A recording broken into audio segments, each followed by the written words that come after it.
ठीक है। Good morning, सुप्रभात। कैसे हैं आप लोग? एक बार फिर से आपका स्वागत है हमारे जयनारायण व्यास विश्वविद्यालय जोधपुर के अंबेडकर अध्ययन केंद्र द्वारा आयोजित की जा रही इस विशेष ऑनलाइन वर्कशॉप में। 8वां सत्र संविधान सभा का चल रहा है और 16 मई 1949 से लगाकर 16 जून 1949 तक लगभग एक महीने तक संविधान सभा का ये 8वां सत्र चला।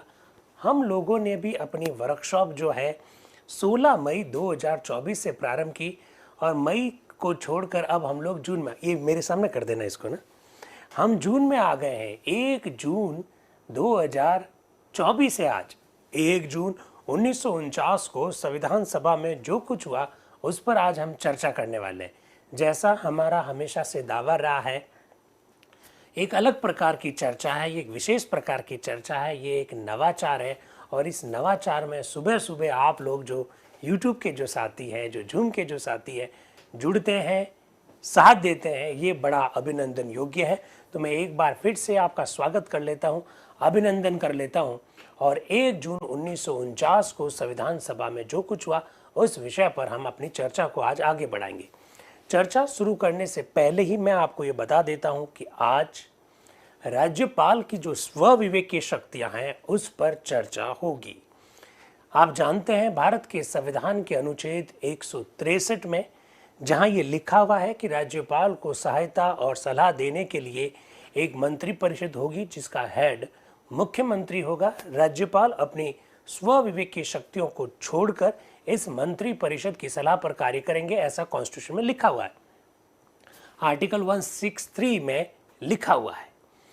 ये जो आर्टिकल है जिसमें स्व विवेक की शक्तियों का स्पष्ट रूप से उल्लेख है, आपको मालूम होना चाहिए साथियों कि राष्ट्रपति की स्व विवेक की शक्तियों के संदर्भ में संविधान में कुछ भी लिखा हुआ नहीं है। तो आज इस विषय पर बहस होगी कि जब राष्ट्रपति जो कि निर्वाचित होता है, राष्ट्रपति को आपने स्व विवेक की शक्तियां संविधान में नहीं दी, राज्यपाल जो कि राष्ट्रपति के द्वारा नियुक्त होता है, इस संदर्भ में किसी तरह का कोई इलेक्शन नहीं होता है, फिर भी आप राज्यपाल को स्व विवेक की शक्तियां क्यों दे रहे हो, इस विषय पर चर्चा की जाएगी। साथ ही साथ राज्यपाल जो मंत्रियों को नियुक्त करता है उस संदर्भ में भी चर्चा होगी।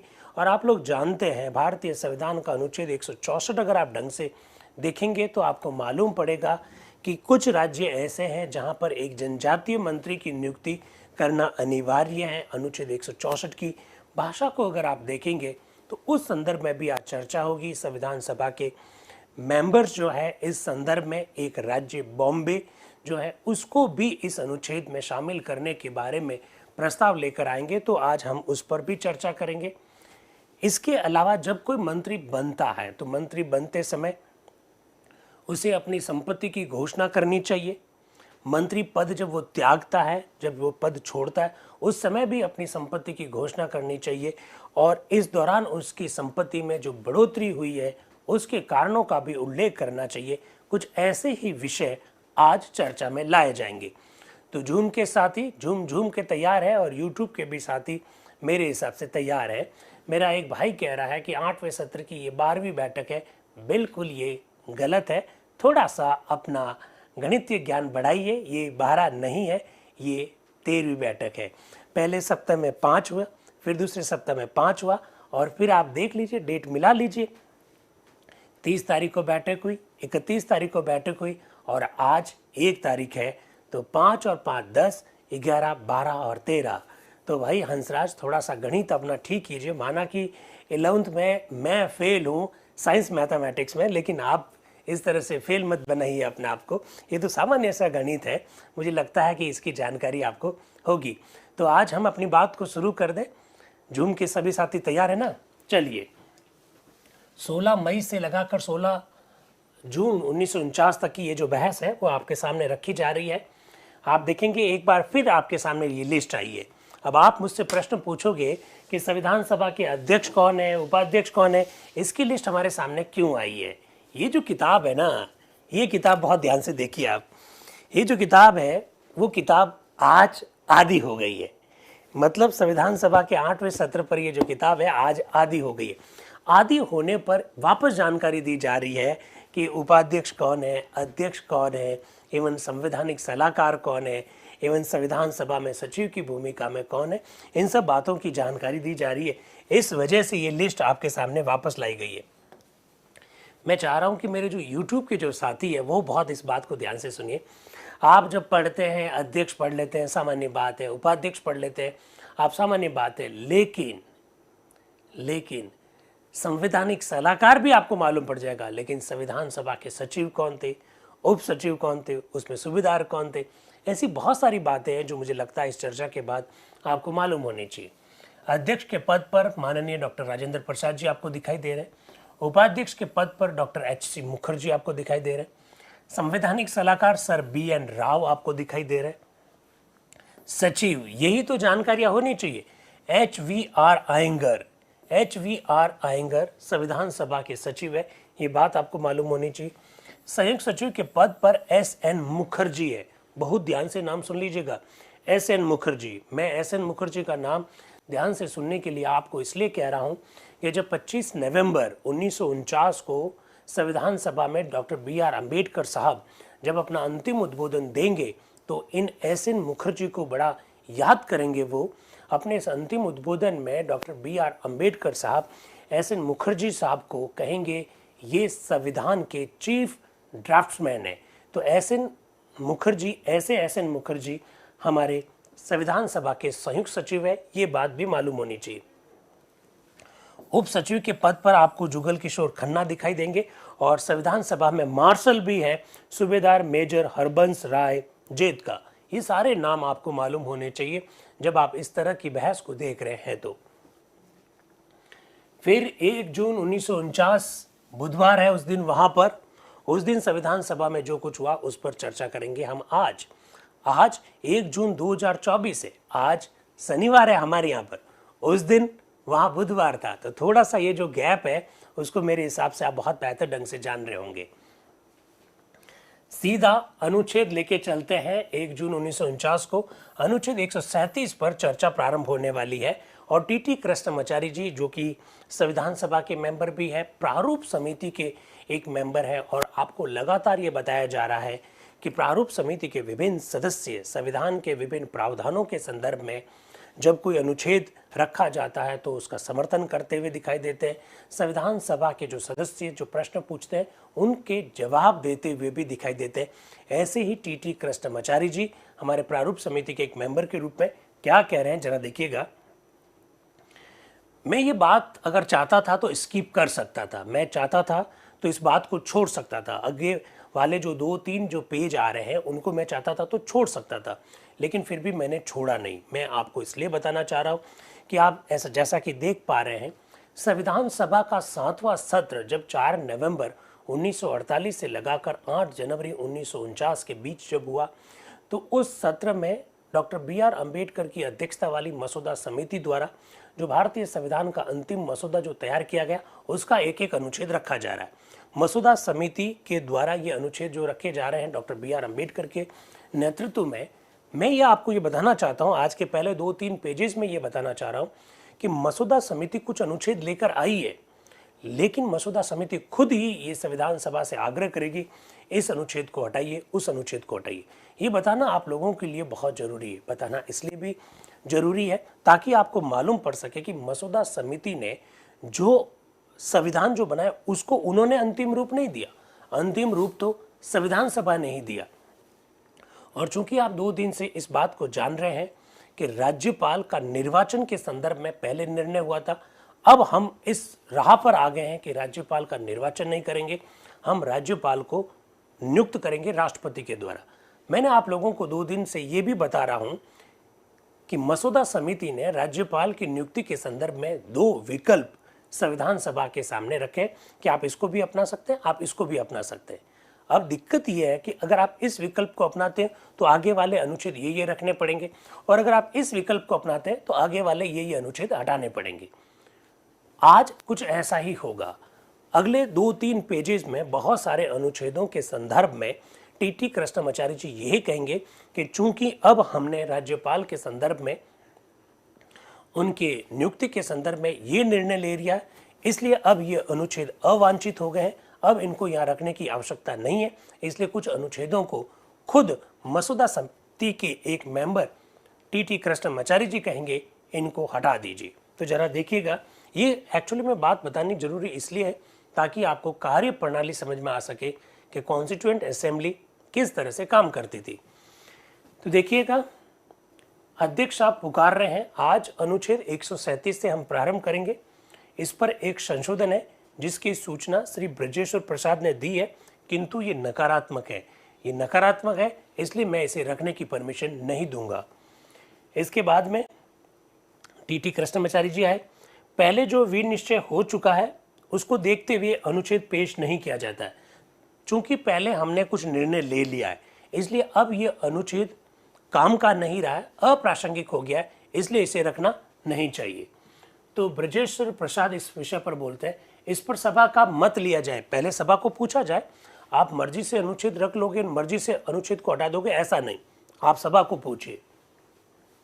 तो डॉक्टर अंबेडकर क्या कह रहे हैं, हाँ इस पर मत लिया जा सकता है, संविधान सभा से पूछ लीजिए, हमें कोई दिक्कत नहीं है। तो फिर अध्यक्ष आप संविधान सभा से पूछते हैं, मैं इसका अर्थ ये लगाता हूं कि कोई और संशोधन पेश नहीं किया जाएगा। अब प्रश्न ये है कि अनुच्छेद 137 संविधान का भाग बना दिया जाए क्या? तो लिखा हुआ है प्रस्ताव अस्वीकृत हो गया, यानी संविधान सभा ने उस अनुच्छेद को अस्वीकार कर लिया। अब साथियों, मैंने आपको ये बात क्यों बताई? मैंने ये बात आपको इसलिए बताई कि आप निकट भविष्य में कभी भी इस पुस्तक को अगर आप पढ़ेंगे तो आप देखेंगे कि डॉक्टर BR अम्बेडकर साहब अनुच्छेद रख रहे हैं, प्रारूप समिति अनुच्छेद रख रही है और संविधान सभा उस अनुच्छेद को अस्वीकार कर रही है। ऐसा हो सकता है क्या? तो ये बात आपके मस्तिष्क में आ सकती है। इसीलिए इस किताब को पढ़ते समय आप पहले ये भी ध्यान रखिएगा कि पहले क्या हुआ। डॉक्टर अंबेडकर साहब या टीटी कृष्णमाचारी जी जो है वो ये कहना चाह रहे हैं कि हमने कुछ निर्णय ले लिया है, वो जो निर्णय लिया है उस निर्णय के तहत अब ये जो अनुच्छेद है अप्रासंगिक है, इसलिए संविधान सभा द्वारा ये अस्वीकार किया गया। इसका मतलब ये हुआ कि चाहे डॉक्टर अंबेडकर हो चाहे प्रारूप समिति हो, वो खुद भी चाहते हैं कि ये अनुच्छेद अस्वीकृत हो जाए। फिर आया अनुच्छेद 138। इस संदर्भ में क्या बात है, टीटी कृष्णमाचारी जी क्या कह रहे हैं, श्रीमान क्या मैं सुझाव दे सकता हूं कि जो परिवर्तन पहले ही किया जा चुका है उसे देखते हुए कोई विकल्प बना लिया जाए? तो इस अनुच्छेद के संदर्भ में भी वही बात है। ब्रजेश्वर प्रसाद अनुच्छेद के संदर्भ में कुछ बात रखते हैं। वो कह रहे हैं कि अनुच्छेद 138 के स्थान पर निम्न अनुच्छेद रखा जाए। क्या रखा जाए? 10 अध्याय में उपबंध न की हुई किसी आकस्मिकता में राज्य के राज्यपाल के कृत्यों के निर्वहन के लिए राष्ट्रपति जैसा उचित समझे वैसा उपबंध बना सकेगा। राज्यपाल का पद यदि रिक्त हो जाता है तो ऐसी स्थिति में उनका पद कौन संभालेगा? क्या नया राज्यपाल नियुक्त किया जाएगा हाथों हाथ, या हाईकोर्ट के किसी मुख्य न्यायाधीश को इसका कार्यभार दिया जाएगा? इस संदर्भ में क्या व्यवस्था है? तो ब्रजेश्वर प्रसाद ये व्यवस्था लाना चाह रहे हैं कि राष्ट्रपति को इस संदर्भ में पावर दिया जाए कि अगर आकस्मिक परिस्थितियों में राज्यपाल का पद रिक्त हो जाए तो व्यवस्था क्या की जाए।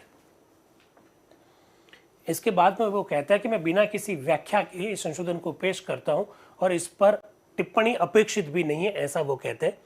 अब देखिए, मैं आपको एक लाइन और बताना चाहता हूं, बहुत महत्वपूर्ण बातें हैं, क्योंकि आप जब इस किताब को पढ़ेंगे प्रथम दृष्टिया तो आपको बहुत सारी बातें हो सकता है समझ में न आए। मैं आपको ये इसलिए बता रहा हूं, देखिए यहाँ लिखा हुआ है संशोधन संख्या 2132, 2134 और सूची 3 का संख्या 169 पेश नहीं किए गए। अब आप मुझसे ये प्रश्न पूछोगे सर ये हो क्या रहा है? एक्चुअली में मैं आप लोगों को ये बताना चाहता हूं कि मसौदा समिति ने, प्रारूप समिति ने, पांडुलेखन समिति ने, ड्राफ्टिंग कमेटी ने जो भारत के संविधान का ड्राफ्ट मसौदा तैयार किया था, उस मसौदे पर संशोधन के लिए 7,600 से ज्यादा बिल आए, संशोधन प्रस्ताव आए। 7,600 से ज्यादा संशोधन आए थे। तो 7,600 से ज्यादा अगर संशोधन आए तो आप अंदाज लगा सकते हैं कि संविधान सभा को संविधान के विभिन्न अनुच्छेदों को स्वीकार करने में कितना टाइम लगा होगा।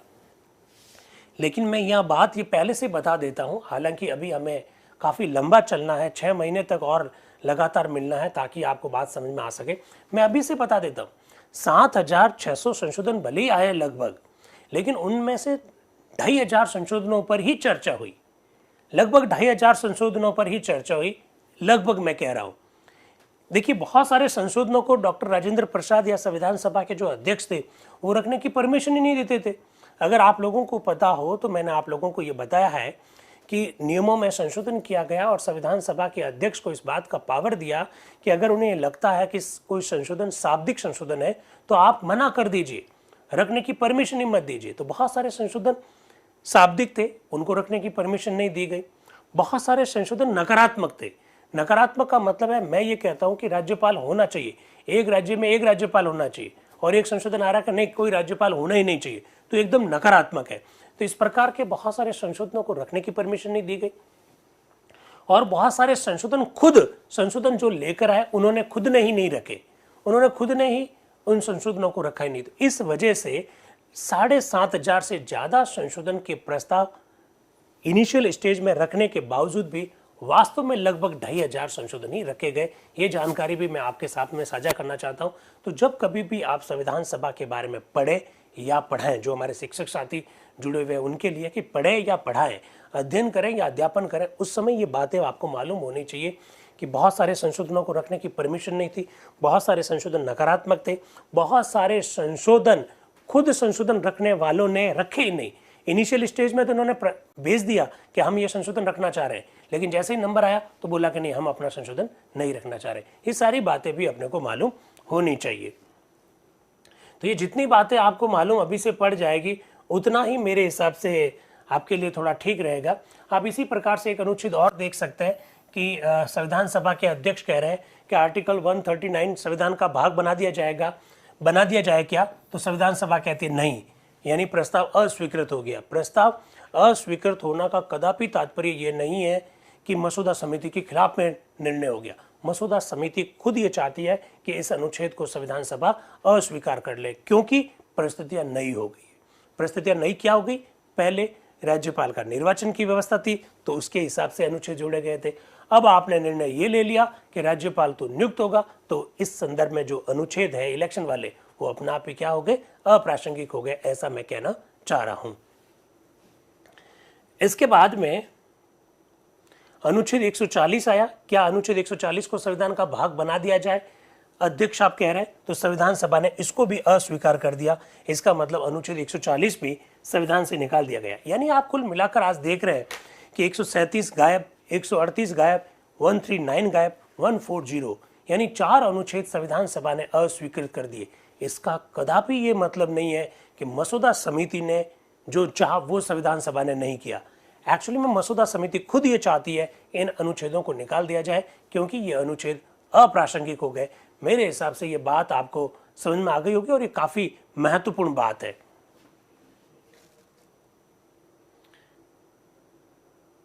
अब एक नया अनुच्छेद लाया जा रहा है। टीटी कृष्णमाचारी जी कह रहे हैं कि जो अनुच्छेद पहले था, अनुच्छेद 142, उसकी जगह पर ये नया अनुच्छेद रखो। यानी कुल मिलाकर आपको बात समझ में आ रही है। मसौदा समिति ने जो मसौदा तैयार किया, खुद मसौदा समिति भी उसमें संशोधन करती रहती थी। आपने देखा होगा कई बार डॉक्टर अंबेडकर नया अनुच्छेद लेकर आते हैं, वो खुद ये कहते हैं कि नहीं, हमने जो मसौदा तैयार करके दिया उसकी जगह पर ये अनुच्छेद रखो। कभी कभी टीटी कृष्णमाचारी जी कहते हैं, कभी कभी के.एम. मुंशी जी कहते हैं। इसका मतलब संविधान के निर्माण की प्रक्रिया अभी जोर शोर से चल रही है। मसौदा समिति भी खुद अपने द्वारा बनाए गए मसौदे में संशोधन करती थी। बहुत ध्यान से सुन लीजिए, मसौदा समिति खुद भी अपने द्वारा बनाए गए मसौदे में संशोधन करती थी। इसी का एक एग्जाम्पल टीटी कृष्णमाचारी जी प्रारूप समिति के मेंबर है, वो क्या कह रहे हैं? अनुच्छेद 142 के स्थान पर निम्न रख दिया जाए। यानी मसौदा समिति के एक मेंबर के रूप में जब टीटी कृष्णमाचारी जी ये कह रहे हैं तो इसका मतलब ये है हमने पहले ये कहा था पर अब हम ये चाहते हैं इसको हटा दिया जाए और ये अनुच्छेद लाया जाए। मीणा साहब, जब हम लोग संविधान सभा की इस कार्यवाही को हूबहू देख रहे हैं, मुझे लगता है कि तथ्यों पर हमको कम ध्यान देना चाहिए, हमको ध्यान कंसेप्ट पर देना चाहिए। और संविधान सभा की जो कार्यप्रणाली है वो कार्यप्रणाली हमको समझ में आनी चाहिए, ये मैं ये चाहता हूँ। तो जूम के मेरे जो साथी इधर वाले और यूट्यूब के जो मेरे साथी हैं, वो आपसे मेरा निवेदन रहेगा कि इस तरह की बातों को अगर आप समझेंगे, मैंने आपको 2-3 दिन पहले भी ये कहा कि इन संविधान सभा की इन बहस को अगर आप ढंग से देख लेते हैं, ढंग से समझ लेते हैं, तो आप ज़रा सोचिए, आप इस संदर्भ में कोई सामान्य व्यक्ति थोड़ी होंगे। आप खुद इस संदर्भ में रिसोर्स पर्सन बन जाएंगे। आप खुद एक ऐसे व्यक्ति बन जाएंगे जिन्हें समाज एज ए एक्सपर्ट के रूप में बुलाएगा। यस निकेश भाई, ये बात बिल्कुल सत्य है, 100% सत्य है कि इन सारी बहस को जानने के बाद, सुनने के बाद, इस संदर्भ में नोटिंग करने के बाद आप अपने आप को बहुत मजबूत महसूस करने वाले हो। आपको लोग एज ए एक्सपर्ट के रूप में बुलाने वाले हैं कि नहीं, ये जो कह रहे हैं वो ठीक है, संविधान सभा के संदर्भ में इस तरह की कार्यप्रणाली रही है। आप खुद कल्पना कीजिए ना, हम संविधान सभा के बारे में आधा घंटा, 20 मिनट, 25 मिनट जिक्र कर रहे होते, आज हम इस स्थिति में आ गए कि 167 डेज, और वो भी डेटेड 2-2 घंटे, यानी 400 घंटे हम संविधान सभा के बारे में पढ़ रहे हैं। 400 घंटे, तो 400 घंटे में से क्या 4 घंटे हम संविधान सभा के बारे में कहीं एज ए एक्सपर्ट बोल नहीं सकते क्या? बिल्कुल बोल सकते हैं। तो मेरा ये आपसे निवेदन रहेगा कि आप इस तरह की पॉइंट्स को नोट करते रहे कि उसकी फंक्शनिंग क्या थी। संविधान सभा की ये जो किताबें हैं, 8 जो किताबें हैं, ये तो पढ़ लेंगे, जान लेंगे, लेकिन आपको इसकी प्रक्रिया भी समझ में आनी चाहिए कि संविधान का निर्माण किस तरह से हो रहा है। सहदेव जी कह रहे हैं यस सर, मजबूत तो हुए हैं, मजबूत तो हुए हैं नहीं, मजबूत हुए हैं। हरमन भाई, हम तो संविधान सभा के अपने आप को सदस्य मान लेते हैं। बिल्कुल हम इसी तरह का सीन क्रिएट करने की कोशिश करते हैं कि ताकि आप इस बात को अनुभूत करें कि हम वाकई में संविधान सभा में ही बैठे हैं। संतोष भाई क्या कह रहे हैं, drafting committee can be change any kind of proposal. Yes, drafting committee कर सकती थी, और ऐसे कई सारे संशोधन आपने देखे भी हैं। तो यही तो सब बताने के लिए बता रहे हैं सारी चीजें।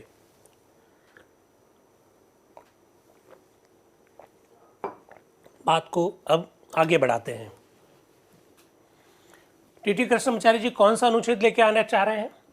इस संविधान के उपबंधों के अधीन रहते हुए प्रत्येक राज्य की कार्यपालिका शक्ति का विस्तार उन विषयों तक होगा जिनके बारे में उस राज्य के विधानमंडल को विधि बनाने की शक्ति है। राज्यपाल की जो कार्यपालिका संबंधी शक्तियां जो है उसका कहां तक विस्तार होगा, जिन जिन विषयों पर राज्य का विधानमंडल कानून बना सकता है वहां तक राज्य की कार्यपालिका संबंधी शक्तियों का विस्तार होगा। इस प्रकार का अनुच्छेद लाया जा रहा है, और वो कह रहे हैं कि इस बारे में ज्यादा बात कहने की कोई आवश्यकता नहीं है, और उसका अनुच्छेद जो है तुरंत बिना किसी विचार विमर्श के स्वीकार हो गया, क्योंकि इसी प्रकार का अनुच्छेद केंद्र सरकार के संदर्भ में हम पहले के सत्र में स्वीकार कर चुके हैं।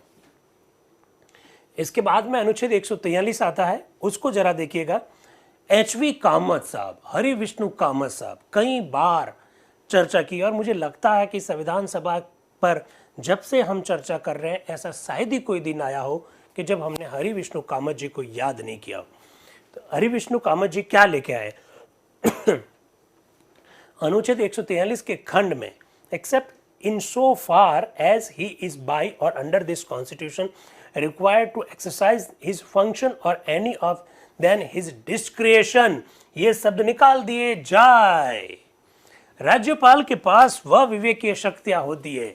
एचवी कामत साहब प्रस्ताव लेकर आए हैं कि हिज डिस्क्रेशन, यानी उनकी जो स्व विवेकीय शक्तियां हैं, इस प्रकार की शब्दावली संविधान में नहीं होनी चाहिए। ये कह रहे हैं एचवी कामत साहब। क्या तर्क दे रहे हैं? तर्क बिल्कुल स्पष्ट है। आप जानते हैं इस बात को बेहतर ढंग से कि राज्यपाल नियुक्त किया जा रहा है राष्ट्रपति द्वारा, और आप इस बात को भी जानते हैं in the parliamentary system of the government राष्ट्रपति on the advice of council of ministers काम करते हैं।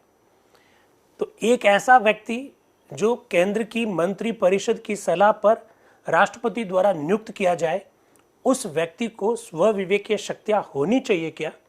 और अगर स्व विवेकीय शक्तियां अगर उनको होनी चाहिए, तो एक ऐसा व्यक्ति जो चुनकर आता है, जिन्हें हम राष्ट्रपति के रूप में जानते हैं, उनके पास स्व विवेकीय शक्तियां क्यों नहीं है? कुछ ऐसे ही प्रश्न आज आपके सामने आने वाले हैं। एचवी कामत साहब ने कहा राज्यपाल की स्व विवेकीय ये जो शक्तियां हैं, इस शब्द को आप हटा दीजिए। वो क्या कह रहे हैं? यदि मेरे संशोधन को सभा स्वीकार कर ले तो अनुच्छेद 143 का ये खंड इस प्रकार से बन जाएगा। ये जिस अनुच्छेद 143 की बात कर रहे हैं वो आज भारतीय संविधान का अनुच्छेद 163 है। बगराम जी, भारतीय संविधान का जो आज अनुच्छेद 163 है उसकी बात की जा रही है। मसौदा समिति ने जो मसौदा तैयार किया, उस मसौदे के तहत उस अनुच्छेद की संख्या 143 है। आज भारतीय संविधान का अनुच्छेद 163 ये कहता है कि राज्यपाल को सहायता और सलाह देने के लिए एक मंत्री परिषद होगी। मुख्यमंत्री इस मंत्री परिषद का हेड होगा। राज्यपाल अपनी स्व विवेक की शक्तियों को छोड़कर इस मंत्री परिषद की सलाह पर काम करेंगे। भारतीय संविधान का अनुच्छेद 163 आज ये कहता है। इसी अनुच्छेद में यह भी लिखा हुआ है कि मंत्री परिषद ने राज्यपाल को क्या सलाह दी, इसे किसी कोर्ट में चैलेंज नहीं किया जाएगा। एचवी कामत साहब संशोधन लेकर आए हैं। वो ये कह रहे हैं कि जो स्व विवेक की शक्ति जो शब्द है इसको हटा दीजिए, खाली इतना रखिए। कितना रखिए जरा देखिए। राज्यपाल को अपने कृत्यों का निर्वहन करने में सहायता और मंत्रणा देने के लिए एक मंत्री परिषद होगी जिसका प्रधान मुख्यमंत्री होगा। बस इतना ही लिखिए, ऐसा वो कह रहे हैं। आगे वो क्या कह रहे हैं?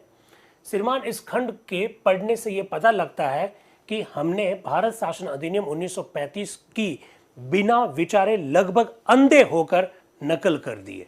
एचवी कामत साहब कह रहे हैं, क्या कमाल कर रहे हो, 1935 के अधिनियम को आप अंधे होकर नकल कर रहे हो, क्योंकि वहां स्व विवेक की शक्ति थी तो हमने यहां पर भी स्व विवेक की शक्ति लिख दी। ऐसा एचवी कामत साहब कह रहे हैं। कोई वैध या बड़ा कारण नहीं है कि गवर्नर को अपने मंत्रियों के संदर्भ में उससे अधिक शक्ति दी जाए जो राष्ट्रपति को अपने मंत्रियों के संदर्भ में दी गई है, चाहे वह स्व विवेक की शक्ति हो या अन्यथा। फिर वो उल्लेख करते हैं राष्ट्रपति के संदर्भ में अनुच्छेद का। राष्ट्रपति की सहायता और सलाह देने के लिए जो मंत्री परिषद है उसका उल्लेख उस समय के अनुच्छेद 61 में, आज का आर्टिकल 74 जो है उस समय का आर्टिकल 61 है। वहां क्या लिखा हुआ है? एचवी कामत साहब कह रहे हैं वहां तो ये लिखा हुआ है कि राष्ट्रपति को सहायता और सलाह देने के लिए मंत्री परिषद होगी, उसका हेड प्रधानमंत्री होगा। और आप यहां लिख रहे हो कि राज्यपाल को सहायता और सलाह देने के लिए मंत्री परिषद होगी जिसका हेड मुख्यमंत्री होगा, और राज्यपाल अपनी स्व विवेक की शक्तियों को छोड़कर इस मंत्री परिषद के परामर्श पर कार्य करेगा। एचवी कामत साहब कह रहे हैं ऐसा क्यों, ऐसा आप क्यों कर रहे हैं? जब राष्ट्रपति के संदर्भ में ये प्रावधान नहीं कर रहे हैं तो राज्यपाल के संदर्भ में ये प्रावधान क्यों कर रहे हैं? वो इवन यहां तक कहते हैं कि आपने तो अंधे होकर 1935 के अधिनियम की नकल कर दी। ऐसा एचवी कामत साहब कह रहे हैं। जब श्रीमान उस दिन आपने एक बहुत महत्वपूर्ण प्रश्न उठाया था तब डॉक्टर अंबेडकर ने यह कहकर इस खंड की व्याख्या की थी कि राष्ट्रपति अपने सब कार्यों के निर्वहन में अपने मंत्रियों की मंत्रणा मानने के लिए बाध्य है, किंतु यहाँ अनुच्छेद 143 से राज्यपाल को कुछ स्व विवेक की शक्तियां मिल जाती है, और मुझे ये प्रतीत होता है कि ये पहले भी वह बुरा ही था, किंतु अब राज्यपाल के निर्वाचन संबंधी अनुच्छेद 131 को संशोधित रूप में स्वीकार करने के पश्चात तो ये बहुत ज्यादा गलत हो गया। सर, मेरे हिसाब से तो ये पहले भी बुरा था। ये बुरा तब भी था जब हम राज्यपाल का निर्वाचन करने वाली व्यवस्था ला रहे थे। क्या गजब का प्रश्न उठाया है एचवी कामत साहब ने। वो कह रहे हैं कि जब हम राज्यपाल के निर्वाचन की व्यवस्था लॉन्च कर रहे थे तब भी राज्यपाल को स्व विवेक की शक्तियां देने का प्रावधान बुरा था। अब तो आप राज्यपाल को नियुक्त करने वाला प्रोविजन ला रहे हैं और फिर भी स्व विवेक की शक्तियां दे रहे हैं, ये तो और भी बुरा है। ऐसा एचवी कामत साहब कह रहे हैं। इसके बाद में आ रहे हैं प्रोफेसर के.टी. साहा, आपके प्रिय प्रोफेसर के.टी. साहा आ रहे हैं। जरा देखिए प्रोफेसर के.टी. साहा क्या लेकर आए हैं। वो कह रहे हैं अनुच्छेद 143 का खंड, अनुच्छेद 143 यानी आज का अनुच्छेद 163, अनुच्छेद 143 के खंड 1 में हेड शब्द के आगे एक अर्ध विराम रख दिया जाए और who shall be responsible to the governor and shall, ये शब्द रखे जाए। अरे वाह, प्रोफेसर के.टी. साहा कह रहे हैं कि राज्यपाल को सहायता और सलाह देने के लिए एक मंत्री परिषद होगी जिसका हेड मुख्यमंत्री होगा। जो हेड जो लिखा हुआ है उस हेड के बाद में आप अर्ध विराम लगाइए और लिख दो who shall be responsible to the governor, जो कि राज्यपाल के प्रति उत्तरदायी होगा। इस प्रकार की शब्दावली लिख दीजिए। ये लेकर आए हैं प्रोफेसर के.टी. साहा। तो बता दीजिए भाई क्या होगा इस संशोधन का, बताइए इस संशोधन का क्या होने वाला है? स्वीकार होगा, विराट भाई कह रहे हैं। ओके, अंशु जी कह रहे हैं स्वीकार होगा।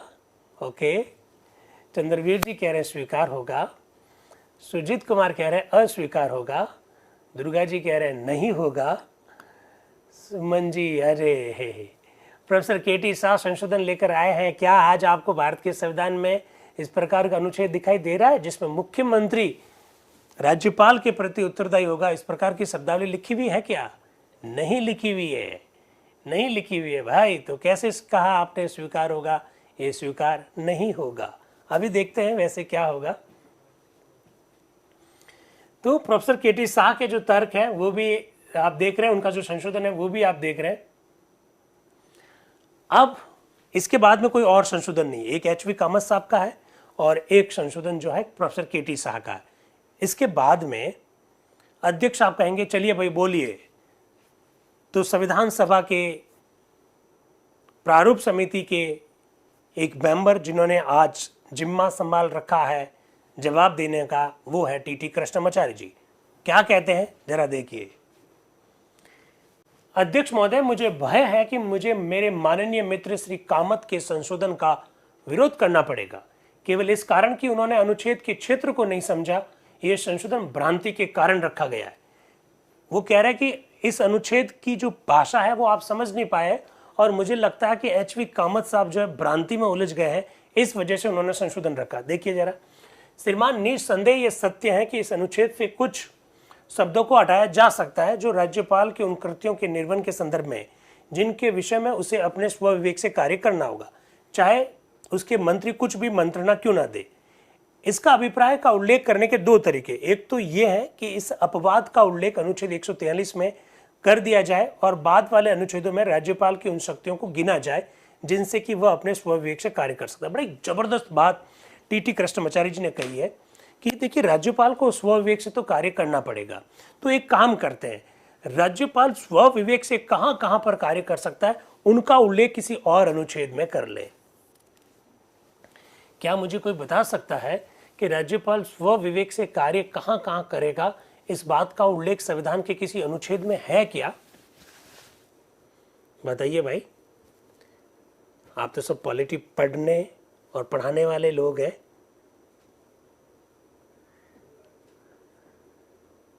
अनुच्छेद 371 में विशेषाधिकार है मेरे भाई अरमान, वो विशेषाधिकार है। I am talking about the स्वविवेक, discretion power. Special power and discretion power दोनों अलग अलग है। यही तो जादूगरी है। और कौन सी जादूगरी है? अनुच्छेद 213 में मीना साहब ऑर्डिनेंस है, अध्यादेश, और राज्यपाल कभी भी कोई अध्यादेश जारी करता है तो मंत्री परिषद की सलाह पर ही करता है। नहीं, अनुच्छेद 163 में तो स्वविवेक की शक्तियां हैं, इसमें कोई दो राय नहीं है किशोर जी। प्रश्न ये नहीं है, प्रश्न ये कि राज्यपाल स्वविवेक से कब कब काम करेगा, इसका उल्लेख अनुच्छेद में है क्या? इसका उल्लेख किसी भी अनुच्छेद में नहीं है। राज्यपाल स्वविवेक से कब कब काम करेगा, इसका उल्लेख किसी भी अनुच्छेद में नहीं है। It should be very clear. और जो मेरे मित्र 371 बता रहे हैं वो राज्यपाल के विशेषाधिकार है। विशेषाधिकार और स्वविवेक में फर्क है, इसको समझना होगा। यही जादूगरी है। मैं ये चाहता हूं कि आप इस बात को समझें। चलिए, वो कह रहे हैं टी.टी. कृष्णमाचार्य जी कि हम उनका उल्लेख कुछ अनुच्छेदों में कर सकते हैं ताकि किसी भी प्रकार का कोई भ्रांति इस संदर्भ में नहीं रहे। फिर पी.एस. देशमुख जी आ रहे हैं जो कि मध्य प्रांत और बरार के हैं। अध्यक्ष महोदय, श्री टी.टी. कृष्णमाचार्य ने इस अपवाद के विषय में जो कि अनुच्छेद 143 के खंड 1 में जोड़ा गया स्थिति को स्पष्ट कर दिया। यदि राज्यपाल को वास्तव में स्वविवेक की शक्ति देनी है तो ये अपेक्षित है कि ये खंड जिसे श्री कामत हटाना चाहते हैं वो रहना देना चाहिए। अब पी.एस. देशमुख साहब कह रहे हैं कि नहीं, राज्यपाल को अगर स्वविवेक की शक्ति देनी है तो एच.वी. कामत साहब जिस अनुच्छेद को हटाना चाहते हैं उस अनुच्छेद को हटाइए मत। हाँ, हम ये काम कर सकते हैं कि राज्यपाल अपनी स्वविवेक की शक्तियों का दुरुपयोग ना करें, तो हम कॉन्स्टिट्यूशन के किसी और आर्टिकल में लिख दें कि इन मामलों में राज्यपाल स्वविवेक की शक्तियों का प्रयोग कर सकता है। ऐसा वो कहना चाह रहे हैं। कौन? पी.एस. देशमुख साहब। अब ब्रजेश्वर प्रसाद जी क्या कह रहे हैं? ये वही ब्रजेश्वर प्रसाद जी है जिन्होंने प्रस्ताव रखा था क्या कि राज्यपाल की नियुक्ति राष्ट्रपति द्वारा की जाएगी। ये ध्यान रखना, यही ब्रजेश्वर प्रसाद जी है। संविधान सभा के बहुत एक्टिव मेंबर है ब्रजेश्वर प्रसाद जी। और जब भारत के संविधान की प्रस्तावना जब स्वीकृत होगी उस समय ब्रजेश्वर प्रसाद जी के बारे में हम और चर्चा करेंगे। ब्रजेश्वर प्रसाद जी वो व्यक्ति है जो कहेंगे कि प्रस्तावना में समाजवाद शब्द लाओ कि ब्रजेश्वर प्रसाद जी वो व्यक्ति है जो कहेंगे कि प्रस्तावना में पंथ निरपेक्ष शब्द का उल्लेख करो। इनका नाम याद रखिएगा, आगे बहुत काम आने वाला है। क्या कह रहे हैं ब्रजेश्वर प्रसाद जी? वो कह रहे हैं कि मैं कानून का जानकार तो नहीं हूं, संविधान का जानकार तो नहीं हूं, किंतु मैं अनुभव करता हूं कि इस अनुच्छेद के उपबंधों के कारण राज्यपाल अपनी मंत्री परिषद द्वारा दी गई मंत्रणा पर चलने के लिए बाध्य नहीं है। इसका यही आशय है कि मंत्रियों को यह अधिकार है कि वे राज्यपाल को मंत्रणा दें। राज्यपाल को पूरा यह अधिकार है कि वो चाहे तो मंत्रणा को अस्वीकार कर दें। अब ये ब्रजेश्वर प्रसाद जी का इंटरप्रिटेशन है। वो कह रहे हैं कि ये जो अनुच्छेद 143 जिसे आजकल हम लोग अनुच्छेद 163 के रूप में जानते हैं, उसके बारे में ब्रजेश्वर प्रसाद जी कह रहे हैं कि राज्यपाल मंत्री परिषद की सलाह के अनुसार ही काम करे। इस लाइन से ये कहीं पर भी स्पष्ट नहीं होता है। वो चाहे तो उनकी सलाह को ठुकरा सकता है। ये ब्रजेश्वर प्रसाद जी का इंटरप्रिटेशन है। वो कह रहे हैं कि प्रशासन के दूसरे क्षेत्र में राज्यपाल अपने कार्यों के निर्वहन में अपने स्वविवेक से काम कर सकता है। इस क्षेत्र में मंत्रिमंडल को कोई मंत्रणा देने की शक्ति नहीं है। हाँ, ये राज्यपाल पर छोड़ दिया गया कि वह इस क्षेत्र में भी मंत्रियों से मंत्रणा मांग सकता है। मैं ये अनुभव करता हूं कि हमने स्थिति के वर्तमान तथ्यों पर विचार नहीं किया है। हमने संसार के विभिन्न क्षेत्रों के संविधानों की नकल करने का प्रयास किया है। तो जो लोग ये आरोप लगाते हैं कि भारत के संविधान के बारे में कहीं की ईंट कहीं का रोड़ा, भानुमति का कुनबा जोड़ा, इस प्रकार के जो आरोप लगाए जाते हैं, ये कोई नए आरोप नहीं है। हमारी संविधान सभा के खुद सदस्यों ने इस प्रकार की बहुत बार बात संविधान सभा के दौरान कही। एक बार नहीं, 50 बार। और मैं बहुत गंभीरता से इस शब्द का प्रयोग कर रहा हूं। 50 बार संविधान सभा के सदस्यों ने कहा कि हम नकल कर रहे हैं। तो कोई बड़ी बात नहीं है। ये बात संविधान सभा में चर्चा में लाई गई थी। खैर, इस समय यह अपेक्षित है कि राज्यपाल को केवल अपने स्वविवेक से काम करने की शक्ति नहीं, वरना अपने व्यक्तिगत विवेक के अनुसार कार्य करने की भी शक्ति मिलनी चाहिए।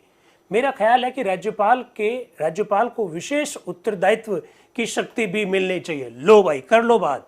जो मेरे भाई अभी अनुच्छेद 371 की जो बात कर रहे थे, वो विशेष उत्तरदायित्व है आशीष भाई, वो विशेष अधिकार है। विशेष अधिकार अलग होते हैं और स्व विवेक की शक्तियां अलग होती है। अनुच्छेद 371 में विशेष अधिकार है। ब्रजेश्वर प्रसाद क्या कह रहे हैं? मेरा ख्याल है कि राज्यपाल को विशेष उत्तरदायित्व की शक्ति भी मिलनी चाहिए, जो कि इस देश में ब्रिटिश शासन के अधीन गवर्नर को प्राप्त थी। मेरे विचार में प्रांतों में नेताओं की कमी है, योग्य व्यक्ति उपलब्ध नहीं है और विविध प्रांतों में सब प्रकार की बातें होती रहती है। जब तक कि राज्यपालों को विस्तृत शक्तियां ना दी जाए, तब तक प्रांतीय शासन में कोई सुधार करना कठिन होगा, ऐसा ब्रजेश्वर प्रसाद अपनी बात को रखते हुए कह रहे हैं। भाई, मेरे YouTube और Zoom के साथी बड़ी ध्यान से सुनिए, क्या गजब की बातें हैं।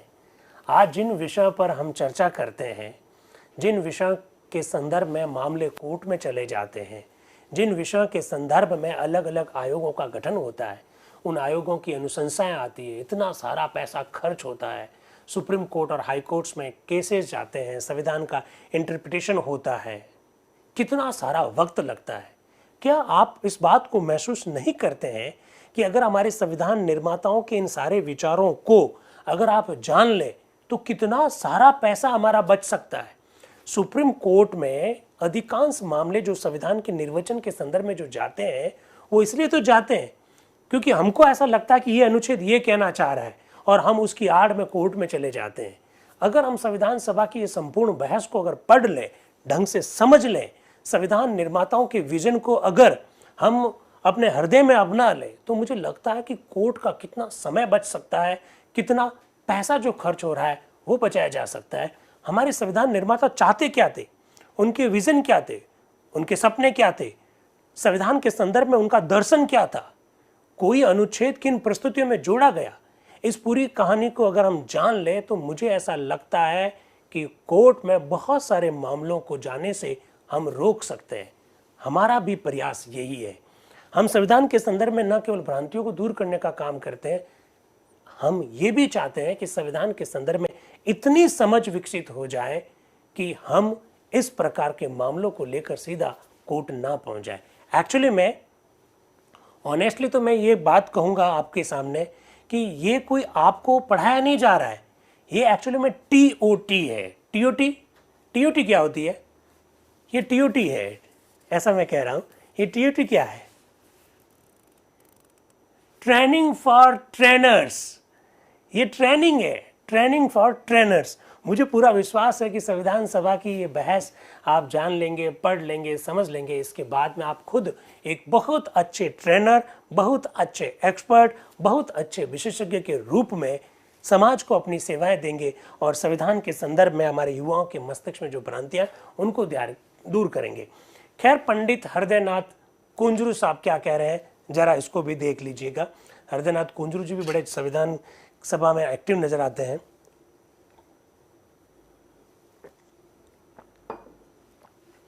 देखिए जरा, अध्यक्ष महोदय, मैं डॉक्टर अंबेडकर से पूछना चाहता हूं कि क्या यह अपेक्षित है कि that the governor will be aided and advised by the minister, शब्दों के पश्चात except in regard to certain matters in respect of which he is to exercise his discretion. ये शब्द रखे जाए, मान लिया जाए ये शब्द जो कि पुराने भारत शासन अधिनियम और पुरानी व्यवस्था के प्रतीक है, हटा दिए जाते हैं तो क्या हानि है? मंत्रियों के कार्यविधि रूपेण राज्यपाल को सहायता और मंत्रणा देना है।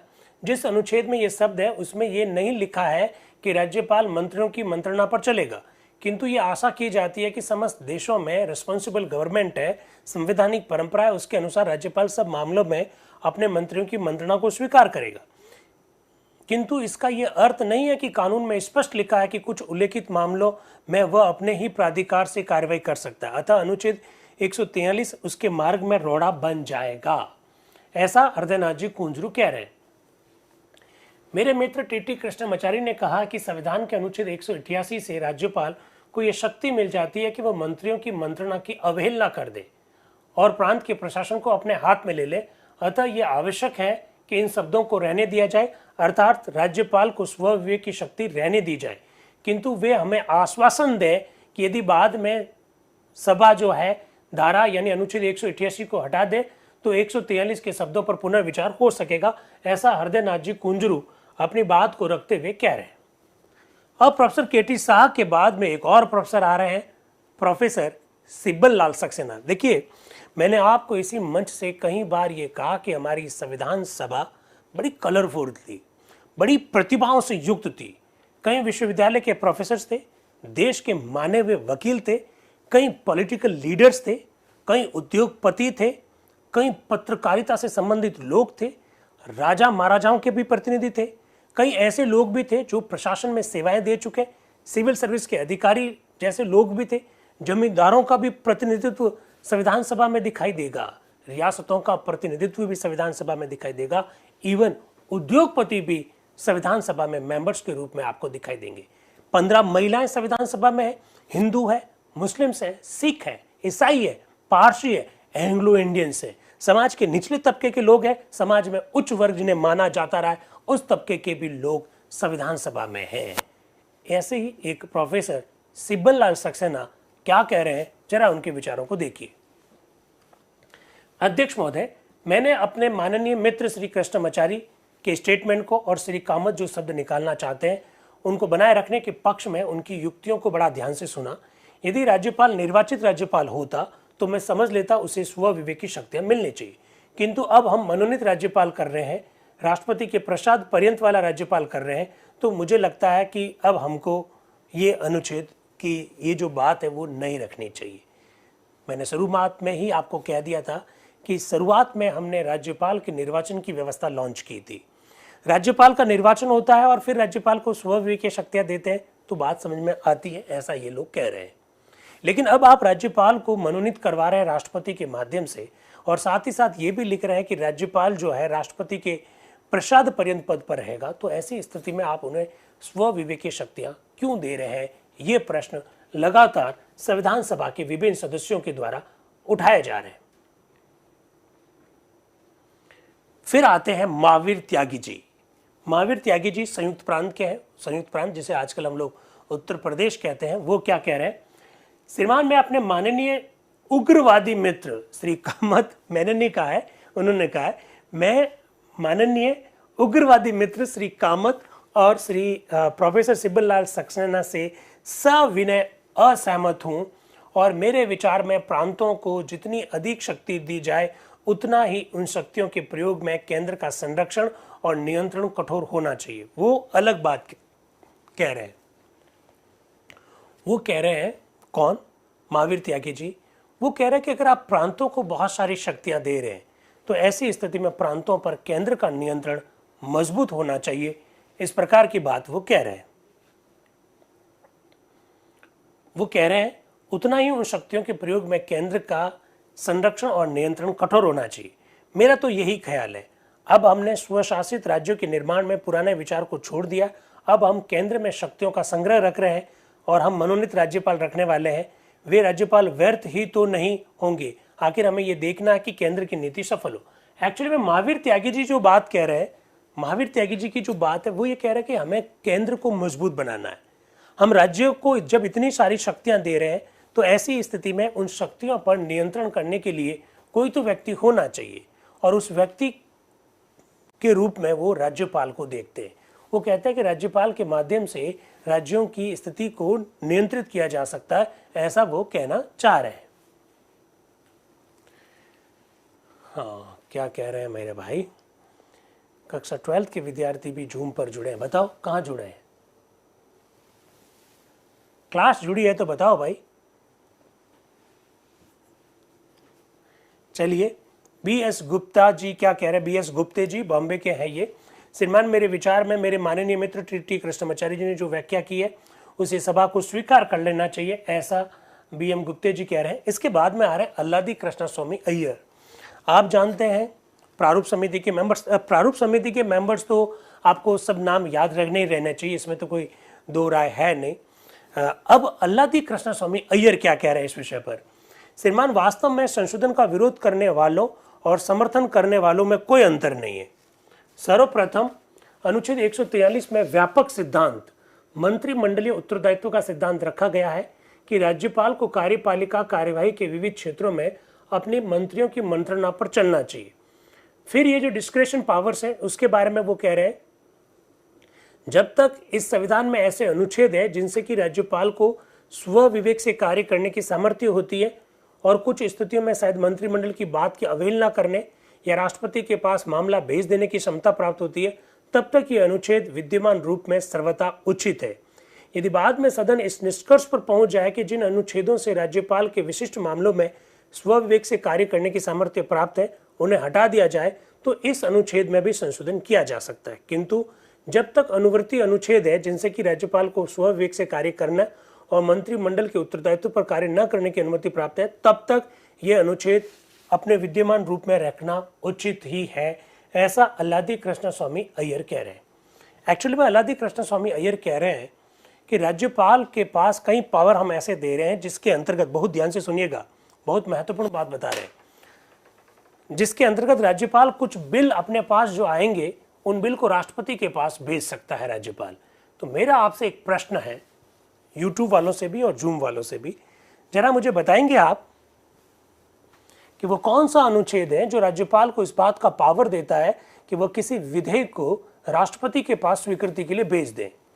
मेरा एक भाई हरमन कह रहा है कि अनुच्छेद 201 बिल्कुल गलत है। ये बाकी जितने जो मित्र 200 कह रहे हैं वो एकदम सही है। बिल्कुल अनुच्छेद 200 जो है राज्यपाल को इस बात का पावर देता है कि वो किसी बिल को राष्ट्रपति के पास भेज दें। अनुच्छेद 201 में तो ये लिखा हुआ है कि राष्ट्रपति उस प्रकार के विधेयकों पर क्या करेगा। मेरा क्वेश्चन राज्यपाल द्वारा राष्ट्रपति के पास भेजने के संदर्भ में था, इस बात का उल्लेख अनुच्छेद 200 में। तो अल्लादी कृष्णस्वामी अय्यर साहब ये कह रहे हैं कि राज्यपाल कुछ बिलों को भी राष्ट्रपति के पास स्वीकृति के लिए भेजेगा, तो इसलिए इस अनुच्छेद को बरकरार रखना जरूरी है कि राज्यपाल के पास कुछ स्व विवेकीय शक्तियां होनी चाहिए, क्योंकि कौन सा बिल राज्यपाल राष्ट्रपति के पास स्वीकृति के लिए भेजेगा वो तो राज्यपाल का स्व विवेक है।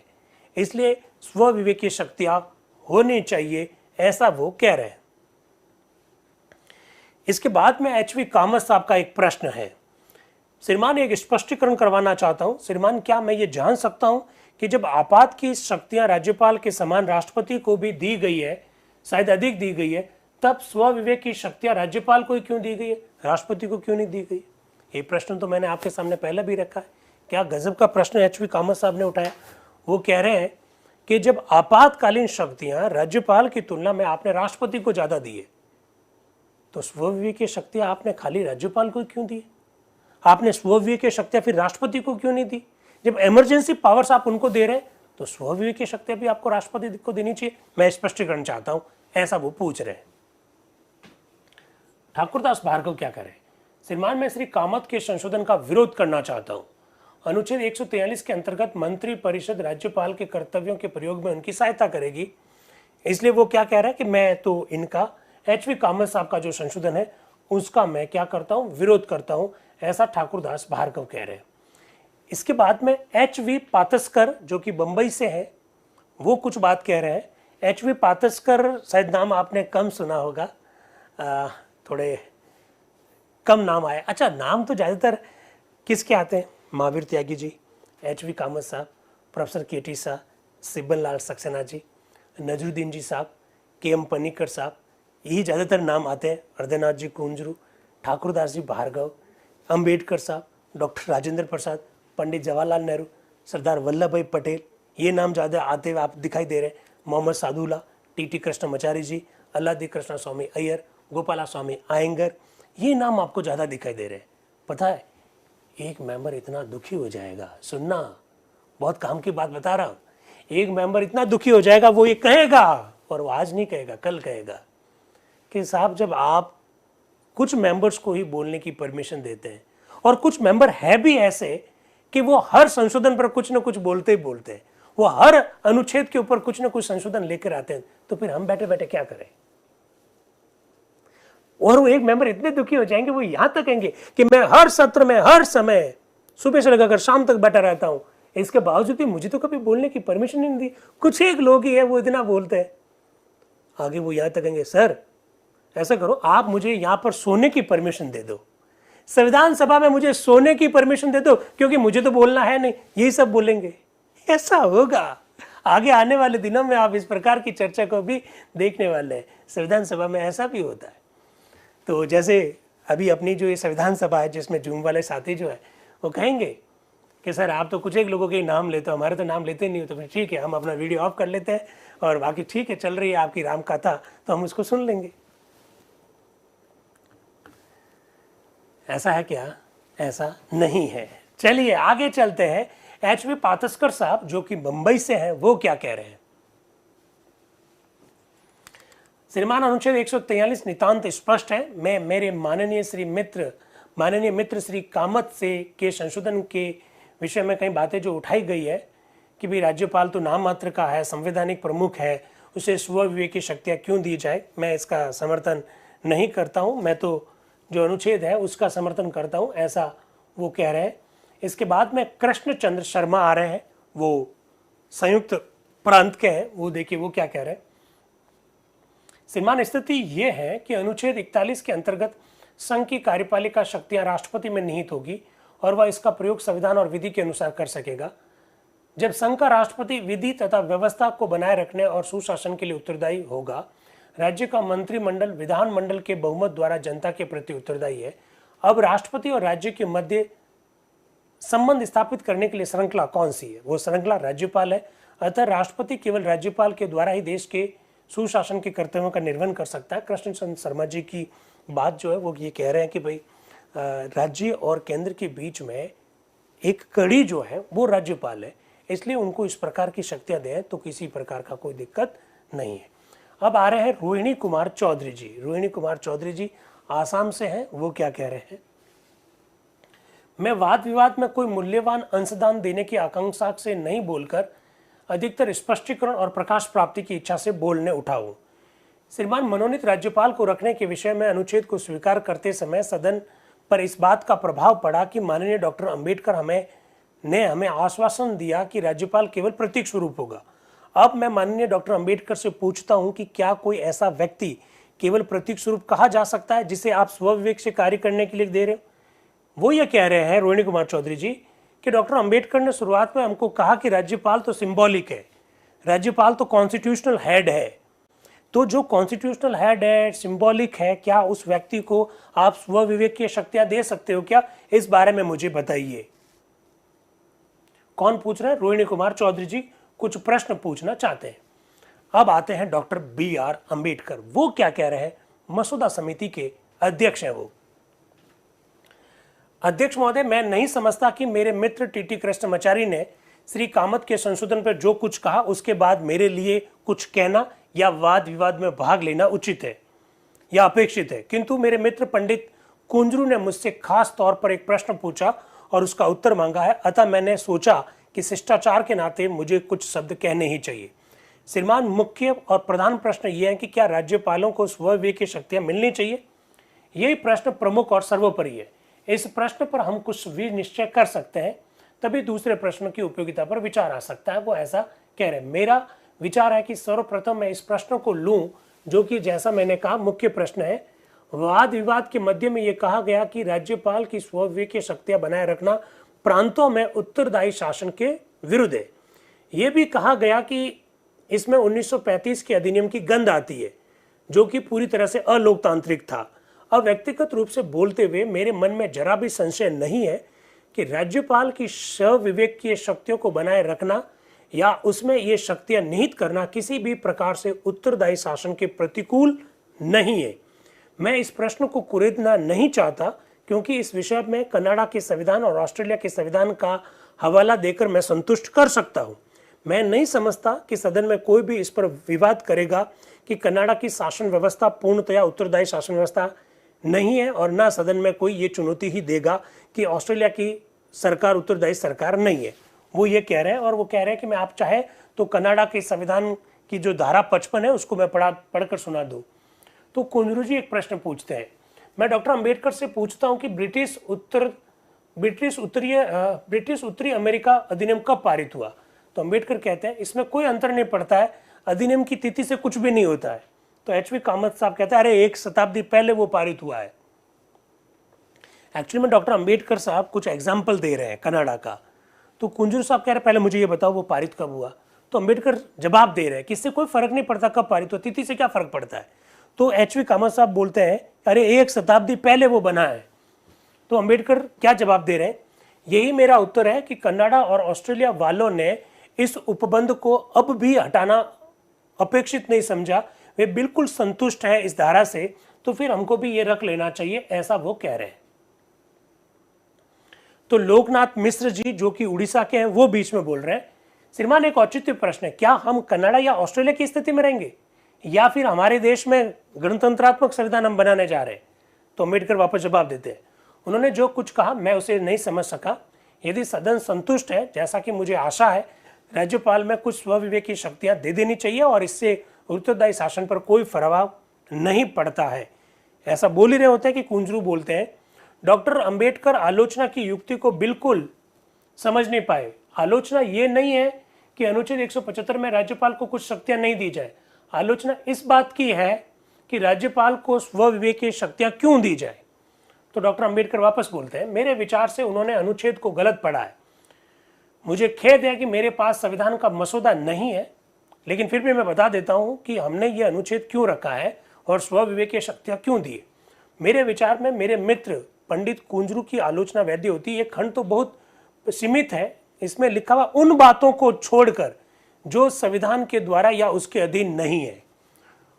अब डॉक्टर अंबेडकर ये स्पष्ट कर देना चाहते हैं कि राज्यपाल स्वविवेक की शक्तियों का उपयोग कब करेगा। वो कह रहे हैं कि हम ये लिखने जा रहे हैं उन बातों को छोड़कर जो संविधान में लिखी हुई नहीं है, उन बातों को छोड़कर राज्यपाल अपने स्वविवेक से काम करेगा, ऐसा कह रहे हैं डॉक्टर अंबेडकर। यानी राज्यपाल की स्वविवेक की शक्तियों के संदर्भ में राज्यपाल कब उसका उपयोग कर सकता है, इस संदर्भ में डॉक्टर BR अंबेडकर कुछ मार्गदर्शन करते हुए यहाँ दिखलाई दे रहे हैं। और बिल्कुल उनकी जो शब्दावली है उससे ये मालूम पड़ता है कि आप इस अनुच्छेद को ढंग से देखिए, लिखा हुआ है संविधान में दिए गए अनुच्छेदों को छोड़कर राज्यपाल स्वविवेक की शक्तियों का प्रयोग करेगा, ऐसा वो कहना चाह रहे हैं। तो HV कामत साहब प्रश्न पूछ रहे हैं फिर राष्ट्रपति के संदर्भ में तो ये व्यवस्था आपने नहीं की है। तो अंबेडकर जवाब देते हैं क्योंकि हम राष्ट्रपति को स्वविवेक की शक्तियां नहीं देना चाहते थे। लो सुन लो बात, बहुत महत्वपूर्ण बात बताना चाह रहा हूं। वो ये कह रहे हैं, कौन? डॉक्टर अंबेडकर।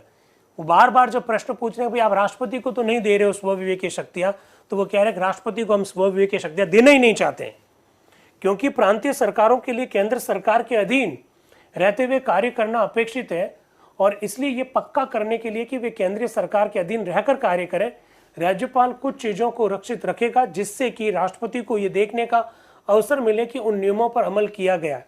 एक्चुअली में साफ साफ शब्दों में कह दिया डॉक्टर अंबेडकर ने कि राष्ट्रपति को तो हम स्वविवेक की शक्तियां देना ही नहीं चाहते, तो इसलिए ये बात ही मत करिए कि राष्ट्रपति को क्यों नहीं दी। फिर एच.वी. कामत साहब का फिर एक प्रश्न आ रहा है, क्या यह अधिक अच्छा नहीं होगा कि इस प्रकार की व्यापक स्वविवेक की शक्तियां प्रदान करने के स्थान पर स्वविवेक की शक्तियां संबंधी कुछ अनुच्छेदों का उल्लेख कर दो। अब एच.वी. कामत साहब एक बड़ी महत्वपूर्ण बात कह रहे हैं।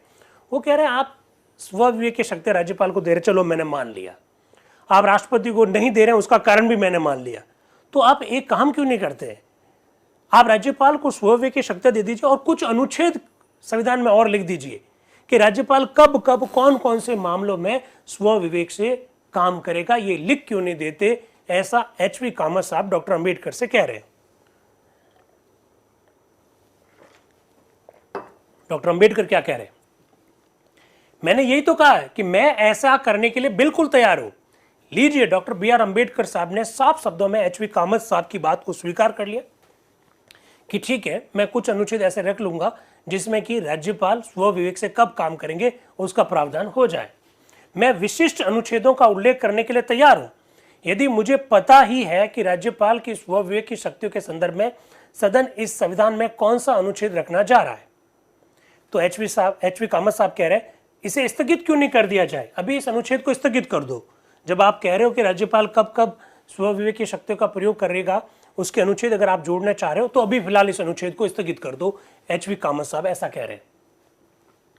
तो इस प्रकार के प्रश्न आप देख पा रहे हैं, लेकिन स्थगित नहीं किया और अनुच्छेद 143 जो है वो भारतीय संविधान का भाग बना लिया, संविधान सभा के द्वारा इसे स्वीकार कर लिया। आज अनुच्छेद 163 को हम अनुच्छेद 43 के रूप में देख सकते हैं मसौदा संविधान।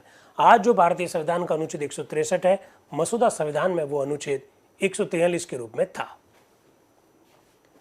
इसके बाद में आता है अनुच्छेद 144।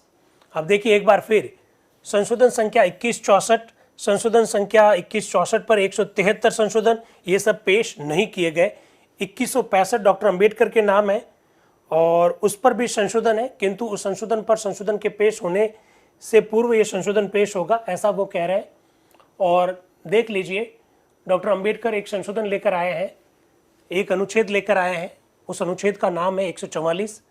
अनुच्छेद 144 जो मसौदा संविधान का है, आज उस अनुच्छेद को हम अनुच्छेद 164 के रूप में जानते हैं। ठीक, क्या है, मुख्यमंत्री की नियुक्ति राज्यपाल करेगा और अन्य मंत्रियों की नियुक्ति राज्यपाल मुख्यमंत्री की सलाह से करेगा और राज्यपाल के प्रसाद पर्यंत मंत्री अपना पद धारण करेंगे। आप अच्छी तरह से जानते हैं, ऐसा अनुच्छेद 164 में लिखा हुआ है।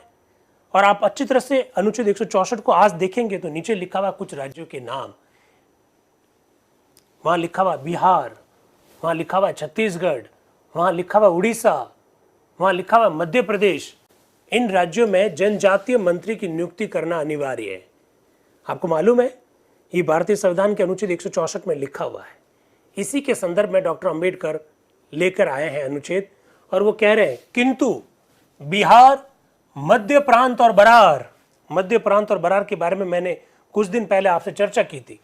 बिहार, मध्य प्रांत और बरार और उड़ीसा राज्यों में आदिम जातियों के कल्याण के लिए बाहर साधक एक मंत्री होगा, जो इसके साथ अनुसूचित जातियों और पिछड़े हुए वर्गों के कल्याण का अथवा किसी अन्य कार्य में भी बाहर साधक हो सकेगा। लीजिए, अनुच्छेद 144 आ रहा है, राज्यपाल द्वारा मुख्यमंत्री की नियुक्ति, मुख्यमंत्री की सलाह पर राज्यपाल द्वारा अन्य मंत्रियों की नियुक्ति, और कुछ राज्यों के नाम जोड़े जा रहे हैं।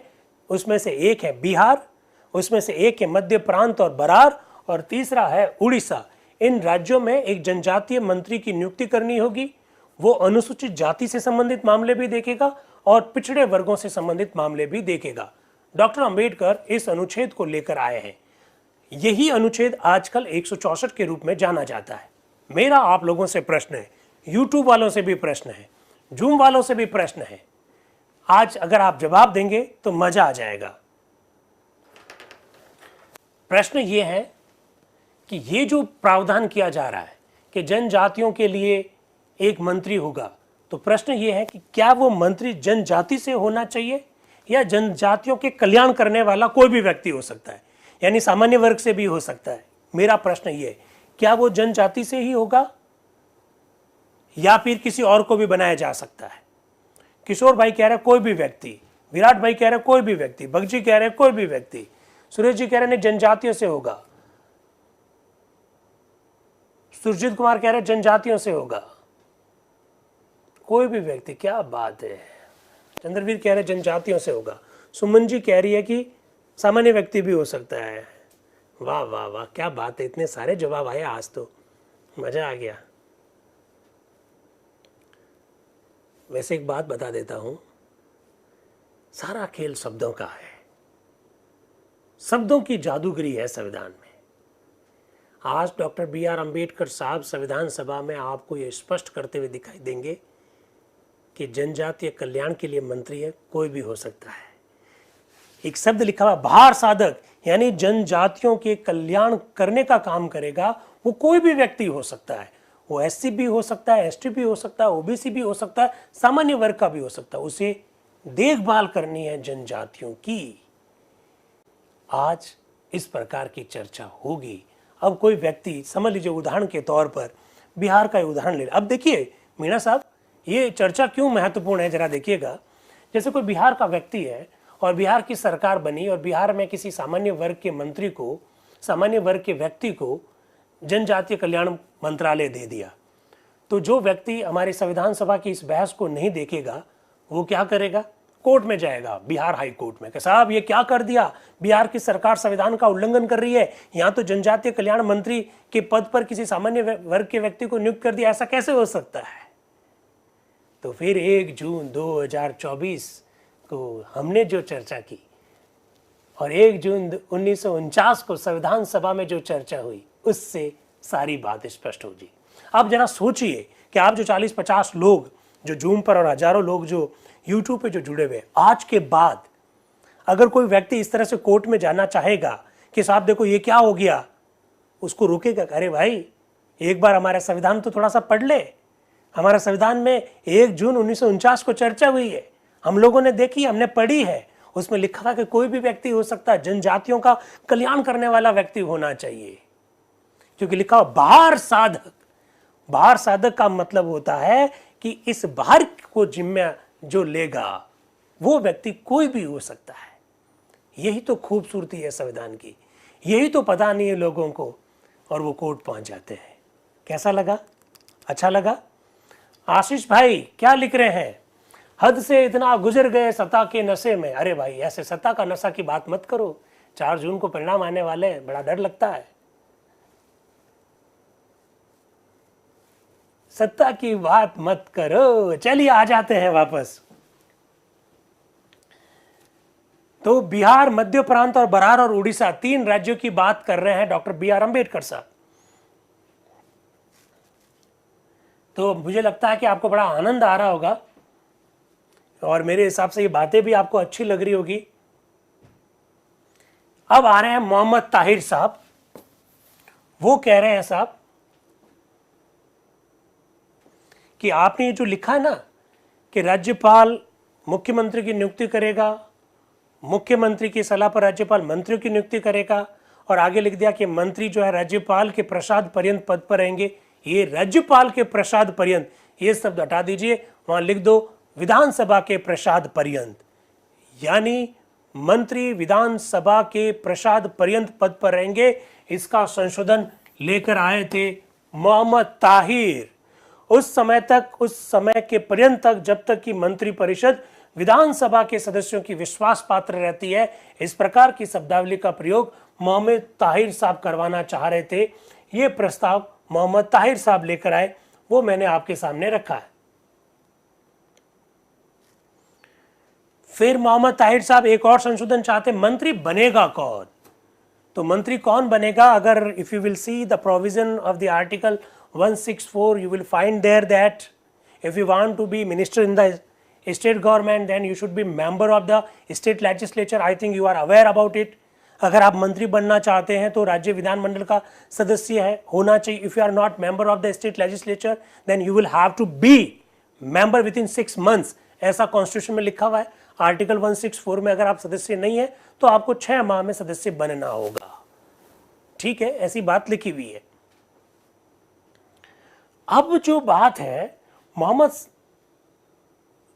ताहिर साहब जो है वो ये कहना चाह रहे हैं, मोहम्मद ताहिर साहब ये कहना चाह रहे हैं कि नहीं, आप ये जो कह रहे हो ना कि वो 6 माह में सदस्य बन जाएगा, इस प्रकार की बात मत रखो. आप लिखो कि वो विधानसभा या विधान परिषद का सदस्य होगा, इस प्रकार के शब्द लिखो. विधानसभा या विधान परिषद का मेंबर होना चाहिए तभी आप लिखिए, ऐसा वो कह रहे हैं. इसके बाद में प्रोफेसर सिब्बल लाल सक्सेना जी आ रहे हैं. वो कह रहे हैं नहीं नहीं नहीं, आप लेजिस्लेचर मत लिखिए, आप लिखिए विधानसभा यानी लेजिस्लेटिव असेंबली. विधानसभा का जो सदस्य होगा वही मंत्री बनाया जाना चाहिए. विधान परिषद वाला बात मत लिखिए या विधान मंडल मत लिखिए. ही शुड बी मेंबर, ही और she should be member of the legislative assembly. इस प्रकार की शब्दावली रख दीजिए, ऐसा कहना चाह रहे हैं प्रोफेसर सिब्बल लाल सक्सेना जी. तो देखिए बड़ी जबरदस्त प्रोविजंस आ रहे हैं. वो साफ साफ शब्दों में कह रहे हैं कि नहीं, विधान परिषद वाला नहीं, खाली विधानसभा का सदस्य ही मंत्री बनाने का प्रावधान होना चाहिए. तो आप देख सकते हैं अलग अलग जो संशोधन है वो मैं आपके सामने रख रहा हूं, और खासकर जो महत्वपूर्ण जो संशोधन है वो आपके सामने रखे जा रहे हैं. अब एचवी कामत साहब क्या संशोधन लेकर आए, जरा देखिएगा. वो कह रहे हैं कि इस तरह की भाषा होनी चाहिए, प्रत्येक मंत्री जिसमें मुख्यमंत्री भी शामिल है अपना पद ग्रहण करने से पहले राज्य के विधानमंडल के समक्ष पूर्णतः प्रकट कर देगा कि उसका किसी उद्यम, कारोबार, व्यापार या उद्योग में क्या हित, अंश, संपत्ति अथवा अधिकार है, चाहे वह निजी कार्य हो अथवा सरकार के सीधे स्वामित्व में हो अथवा सरकार द्वारा नियंत्रित हो अथवा किसी सरकार द्वारा सहायता प्राप्त अथवा रक्षित हो. विधानमंडल उस मामले को ऐसे निपटा सकता है जिस प्रकार की वह उन परिस्थितियों में अपेक्षित अथवा समुचित समझे. प्रत्येक मंत्री जिसमें मुख्यमंत्री भी समाविष्ट है अपने पद का परित्याग करते समय भी ऐसी घोषणा करेगा. लो कर लो बात. अब एक संशोधन एचवी कामत साहब लेकर आए. वो ये कह रहे हैं कि अगर आप मंत्री बनना चाहते हैं तो आपको मंत्री बनते समय अपनी संपत्ति की घोषणा करनी पड़ेगी. आपका कारोबार क्या है, आपका उद्यम क्या है, इन सब की घोषणा करनी पड़ेगी. और मंत्री में मुख्यमंत्री भी शामिल है. और जब आप पद त्याग करोगे उस दिन भी आप इस बात की घोषणा करोगे कि अब आपके पास कितनी संपत्ति है. और आगे अभी थोड़ी देर बाद में यह भी आएगा कि अगर आपकी संपत्ति में वृद्धि हो गई है तो आप इसका कारण भी बताओगे कि आपकी संपत्ति जिस दिन मंत्री बने थे और आज जब मंत्री का पद त्याग कर रहे हो उसमें यह वृद्धि क्यों हुई है. इस प्रकार का संशोधन एचवी कामत साहब लेकर आए हैं. और बिल्कुल उनका जो तर्क है उसमें थोड़ा सा दम भी नजर आता है. और आप लोग जानते हैं कि इस प्रकार की बातें होने भी चाहिए. इस प्रकार की बातें होने से भ्रष्टाचार कम होता है. इस प्रकार की बातें होने से पारदर्शिता आती है. संपत्ति की घोषणा की जानी चाहिए.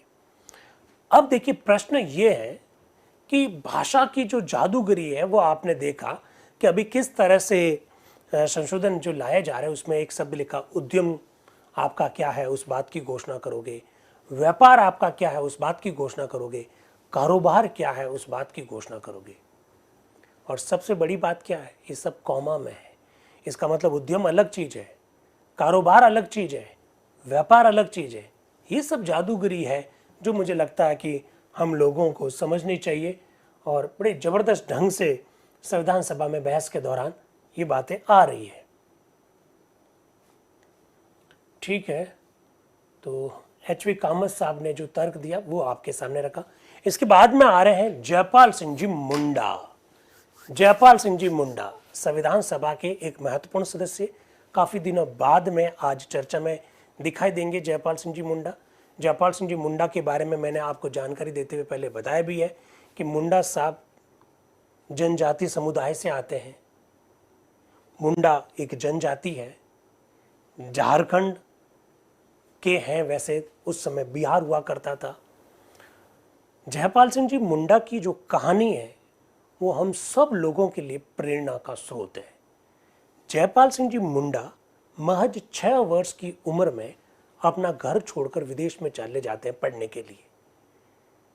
आपने देखा 1927 में भारत ने ओलंपिक में हॉकी में जो गोल्ड मेडल जीता, उस टीम के कैप्टन जयपाल सिंह जी मुंडा है। आप देखेंगे कि एक हॉकी टीम का कैप्टन बाद में संविधान सभा का मेंबर बनता है। न केवल मेंबर बनता है, आज भारत के संविधान में ये जो 5वीं और जो 6ठी अनुसूची जो दिखाई दे रही है, उसका पूरा क्रेडिट जयपाल सिंह जी मुंडा को जाता है। जब जब आदिवासियों के बारे में, जब जब जनजातियों के बारे में संविधान सभा में चर्चा हुई, जयपाल सिंह जी मुंडा ने अपनी बात को बड़ी प्रखरता के साथ और प्रमुखता के साथ रखा। बात चल रही है भारतीय संविधान के अनुच्छेद 144 के बारे में, जिसे आजकल हम अनुच्छेद 164 के रूप में जानते हैं। बात चल रही है मंत्री परिषद में मंत्रियों की जो नियुक्ति है वो राज्यपाल के द्वारा किए जाने के संदर्भ में। कुछ स्टेट में जनजातियों के कल्याण के लिए मंत्री की नियुक्ति करने की बात चल रही है।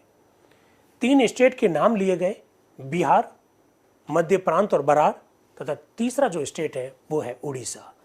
जयपाल सिंह जी मुंडा कहेंगे इसमें बॉम्बे भी लिखिए।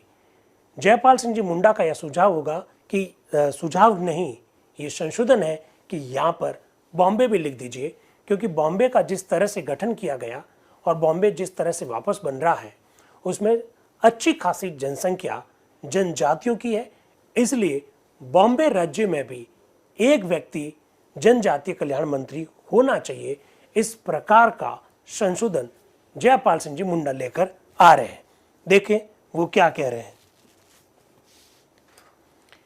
अनुच्छेद 144 के खंड स्टेट ऑफ शब्दों के पश्चात बॉम्बे शब्द जोड़ दिया जाए, ऐसा वो कह रहे हैं। श्रीमान, मेरे इस विलंबित संशोधन की अनुमति देने के लिए पहले तो मैं आपका आभारी हूं, और वो फिर बॉम्बे को क्यों जोड़ रहे हैं इसके विषय में वो कहेंगे कि देखिए, कई राज्यों के विलय के फलस्वरूप बॉम्बे की जनसंख्या 44 लाख के करीब बढ़ गई है, और उनमें से बहुत से आदिम जाति और पिछड़ी जातियों के लोग भी हैं। मेरा सुझाव है कि बॉम्बे को भी इस अनुच्छेद में समाविष्ट कर लेना चाहिए, जिससे कि उस प्रांत में भी एक ऐसा मंत्री हुआ करे जो अपने कर्तव्यों के अतिरिक्त आदिम जातियों और अन्य पिछड़ी जातियों के विशेष कल्याण की ओर काम करे, ऐसा वो कह रहे हैं। कौन? जयपाल सिंह जी। इसके बाद में PS देशमुख साहब आ रहे हैं, वो क्या कह रहे हैं। अध्यक्ष महोदय, बहुत से संशोधन पेश किए गए, उनमें से कुछ तो ऐसे हैं कि उनके विषय में इतना ही उत्तर पर्याप्त होगा कि वे जो सुझाव विशिष्ट रूप से संविधान में रखना चाहते हैं वह संविधान के अन्य उपबंधों में आ जाएगा। सबसे पहले मैं ये कहना चाहता हूं कि यदि इस परंतुक में स्वतंत्र अनुच्छेद को स्थानांतरित कर दिया जाए, ऐसा वो PS देशमुख साहब अपनी बात को रखते हुए कह रहे हैं। फिर वो बॉम्बे के संदर्भ में क्या कह रहे हैं वो जरा सुनिए। मैं बम्बई को समाविष्ट करने के विषय में एक शब्द कहना चाहता हूं। मुझे जयपाल सिंह मुंडा के साथ पूरी सहानुभूति है। उन्होंने संक्षेप में जो कारण बताए उसको देखते हुए बॉम्बे को इस अनुच्छेद में उल्लेखित सूची में समाविष्ट करना उचित होगा। जयपाल सिंह जी मुंडा ने आज जो बात कही उसका समर्थन PS देशमुख साहब भी कर रहे हैं। वो कह रहे हैं कि बिल्कुल मैं उनसे सहमत हूँ। इसके बाद श्री कामत और प्रोफेसर KT शाह के संशोधन के संदर्भ में वो कह रहे हैं कि विधानसभा और का ही मेंबर होना चाहिए। कोई कह रहा है सदन का उस समय सदस्य होना चाहिए, 6 महीने वाला प्रावधान नहीं होना चाहिए। ऐसी बातें करते करते PS देशमुख साहब अपने कुछ राज्य के बारे में भी बात करने लग गए। तो अध्यक्ष साहब उन्हें रोकेंगे कि आप जो बात है वो अपने मुद्दे तक ही सीमित रखिए। बात केवल इतनी सी है कि कुछ प्रांतों में पिछड़ी हुई आदिम जातियों के कल्याणार्थ एक मंत्री होना चाहिए या नहीं होना चाहिए, और उसमें किसी और राज्य को शामिल करना चाहिए नहीं करना चाहिए, इस तक ही बात को अपनी सीमित रखिए, ऐसा मैं कहना चाह रहा हूं। अध्यक्ष साहब ने PS देशमुख साहब को बातों से विषांतर होने जाने पर उनको रोकते हुए ये बात कही। अब आ रहे हैं AV ठक्कर साहब। AV ठक्कर साहब भी आदिम जातियों के संदर्भ में जो कमेटी बनाई उस कमेटी में शामिल थे। एवी ठक्कर साहब क्या कह रहे हैं जरा देखिएगा। वो सौराष्ट्र के हैं। अध्यक्ष महोदय, यद्यपि श्री जयपाल सिंह ने संशोधन की कोई सूचना नहीं दी, पर शायद श्रीमान आपने उन्हें संशोधन पेश करने की अनुमति दे दी और वे उस पर बोले। मैं नहीं जानता कि वास्तविक स्थिति क्या है, किंतु क्योंकि इस सदन में 3 सदस्य इस विषय पर बोल चुके हैं,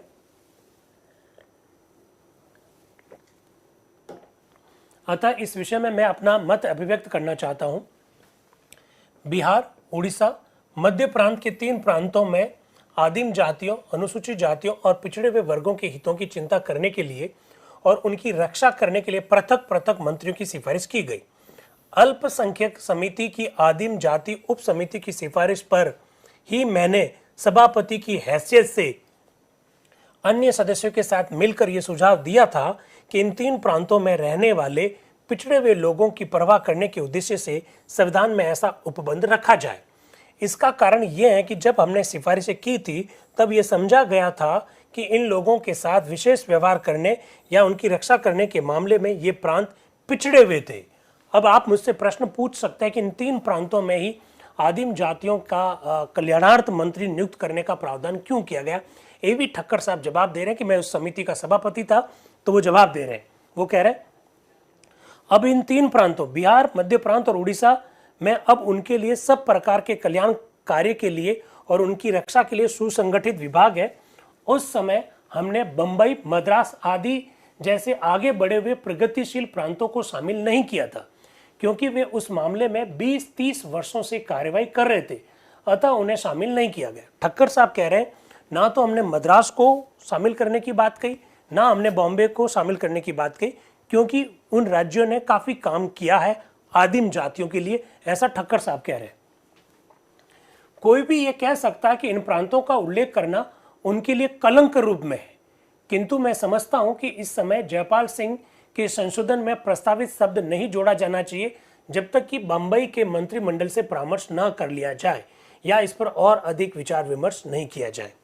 अब ठक्कर साहब कह रहे हैं कि अगर आप बॉम्बे को जोड़ना चाहते हो तो फिर आपको बॉम्बे की सरकार से विचार विमर्श करना होगा। Firstly you will have to consult with the government of the Bombay. If you are not talking, if you are not discussing with them, then you should not insert the name of Bombay here.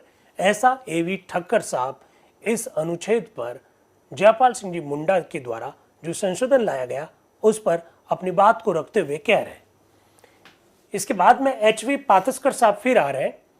जहां तक अनुच्छेद 144 पर विचार करने का संबंध है, मुझे केवल उसकी भाषा पर आपत्ति है और मैं निम्न सुझाव दूंगा और मुझे आशा है कि वह उन लोगों को स्वीकार होगा जिन्होंने ये भाषा रखी। मैं क्या चाहता हूं, राज्यपाल के मंत्री उसके द्वारा नियुक्त होंगे और उसके प्रसाद पर्यंत पद धारण करेंगे, ऐसा वो कह रहे हैं। पातस्कर साहब वो कह रहे हैं कि लैंग्वेज इसकी सही नहीं है। इसके बाद में आ रहे हैं श्री कृष्णचंद्र शर्मा। वो क्या कह रहे हैं बॉम्बे या कुछ राज्यों में जनजातियों की कल्याणार्थ मंत्री की नियुक्ति के संदर्भ में। श्रीमान, मैं नहीं समझता कि इस अनुच्छेद में अनुसूचित जातियों और आदिम जाति के लोगों के लिए उपबंध रखना अपेक्षित है। अनुच्छेद 37 में हमने जनता के दुर्बल भागों, विशेषकर एससी और एसटी के आर्थिक और शिक्षा संबंधी हितों के वर्धन का उल्लेख किया है। एक सेकंड, ये बहुत महत्वपूर्ण बात कह रहे हैं कृष्णचंद्र शर्मा जी।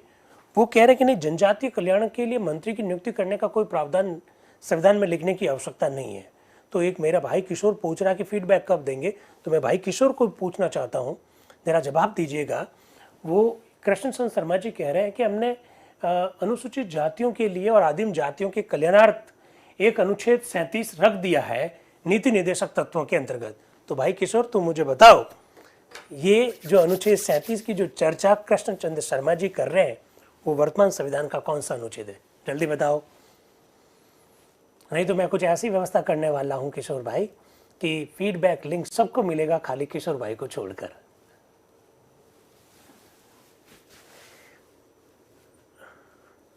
बताओ, प्यार हमें किस मोड़ पर ले आया? पढ़ नहीं रहे हैं, पढ़ नहीं रहे हैं। अर्पित ने बताया आर्टिकल 46, यस, आर्टिकल 46 जो है वो वही कह रहा है जिसकी और कृष्णचंद्र शर्मा इशारा कर रहे हैं। उस समय वो आर्टिकल 37 के रूप में था, ऐसा कृष्णचंद्र शर्मा जी कह रहे हैं। किशोर भाई कैसे काम चलेगा? फीडबैक आप कहें तो 7:01 पर ही आपके साथ साझा किया जा सकता है, पर उसका कोई मतलब नहीं निकलेगा। We will have to discuss, हमें डिस्कस करना चाहिए। आपसे ज़्यादा मुझे चिंता रहती है फीडबैक लिंक की, क्योंकि मैं जानता हूँ जब वर्कशॉप ख़त्म होगा तब आप मुझे सोशल मीडिया के विभिन्न मंचों पर कहेंगे सर मेरा सर्टिफिकेट। मैं जानता हूँ, इसलिए तो मैंने अपने वो जो असिस्टेंट है उनके नंबर आपके साथ शेयर किया है, ताकि आप मुझे फ़ोन ना करके उनको मैसेज करें। फ़ोन नहीं करना उनको, फ़ोन तो वो उठाते ही नहीं है, मैसेज करना है। मेरा निवेदन ये है, आर्टिकल 46 जो आज का है उसी के बारे में कृष्णचंद्र शर्मा जी बात कर रहे हैं। किशोर भाई गायब हो गए यार आप तो।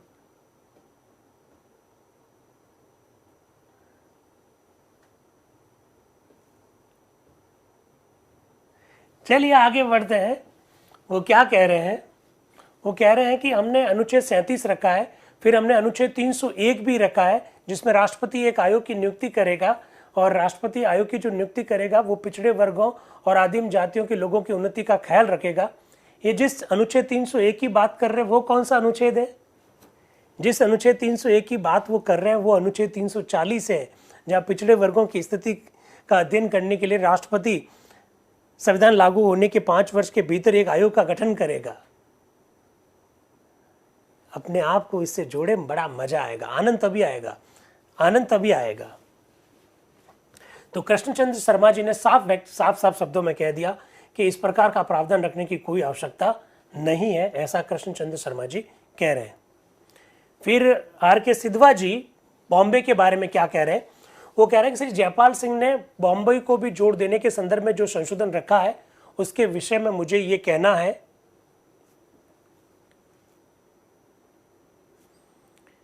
वह सिद्धांत ही गलत है। इस सदन की परामर्शदात्री समिति ने एक समिति नियुक्त की और उन्होंने समूचे प्रश्न पर विचार किया था।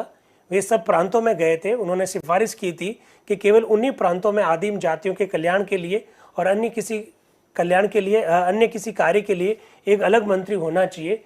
इस समय आकर यह कहना कि बॉम्बे को भी समाविष्ट कर दीजिए अत्यंत अनुचित है। जहाँ तक अनुसूचित जातियों का संबंध है वे मद्रास में बहुत है। जब एक समिति ने समग्र प्रश्न पर विचार किया तब यह सिद्धांत तो गलत होगा कि कोई आकर सदन में आश्चर्य के रूप में संशोधन लाए और कहे कि एक प्रांत को जोड़ दीजिए। इस दृष्टिकोण से मैं जयपाल सिंह के संशोधन का विरोध करता हूं, ऐसा वो कह रहे हैं। तो देखिए जो चर्चा चल रही है उस चर्चा को ही हम आगे बढ़ा रहे हैं। अब अध्यक्ष साहब इस बात को क्लियर करेंगे। कौन सी बात को? कि अनुसूचित जनजातियों के या जनजातियों के कल्याणार्थ जो मंत्री होगा वो जरूरी नहीं है कि खुद भी अनुसूचित जनजाति से ही हो। क्या कह रहे हैं अध्यक्ष महोदय? मंत्रिमंडल में अनुसूचित जातियों और पिछड़े हुए वर्गों के लिए प्रतिनिधित्व का कोई प्रश्न है ही नहीं। उनका ध्यान रखने के लिए एक मंत्री नियुक्त होना है। ये बात नहीं है कि वह उस आदिम जाति या पिछड़े हुए संप्रदाय का ही व्यक्ति हो। ये कोई जरूरी नहीं है कि वह उसी समुदाय का होना चाहिए। हम तो खाली इतना प्रावधान कर रहे हैं कि उनका ध्यान रखने के लिए एक मंत्री होना चाहिए। क्या गजब का कॉन्सेप्ट आज क्लियर हुआ है। डॉक्टर राजेंद्र प्रसाद जी ने साफ शब्दों में कह दिया, हम उनके कल्याण के लिए एक मंत्री की व्यवस्था कर रहे हैं, ना कि उस वर्ग का एक मंत्री होना चाहिए। ये बात डॉक्टर राजेंद्र प्रसाद जी ने कही। रोहिणी कुमार चौधरी जी ने कहा, खेद है मुझे, मैं ये समझा नहीं था। अध्यक्ष कह रहे हैं, इस परंतुक में कोई ऐसा प्रश्न नहीं है कि आदिम जाति लोगों का या पिछड़े वर्गों का ही कोई व्यक्ति मंत्री नियुक्त होगा या मंत्रिमंडल में इनमें से किसी वर्ग के लिए स्थान आरक्षित होगा। केवल यही बात है कि एक मंत्री नियुक्त होगा जो उनके हितों का ध्यान रखेगा। यानी मंत्री परिषद में इस वर्ग के लिए कोई आरक्षण की बात हम नहीं कर रहे हैं। हम तो खाली इतनी बात कर रहे हैं कि इन राज्यों में इन लोगों के कल्याण के लिए एक मंत्री नियुक्त होगा। डॉक्टर राजेंद्र प्रसाद जी ने इस बात को आज क्लियर किया। ठीक है, तो ये बात भी किशोर भाई क्या बात है, लाए कहीं से लिखकर उठाकर लेके आ गए हैं कि अनुच्छेद 46 में ये लिखा हुआ है। किशोर भाई चलिए आगे चलते हैं। तो बिल्कुल बातें स्पष्ट हो गई है मेरे हिसाब से कि किस प्रकार से संविधान में प्रावधान किए जा रहे हैं और इसके पीछे उद्देश्य क्या है, वो भी मेरे हिसाब से आप लोगों को समझ में आ गए होंगे।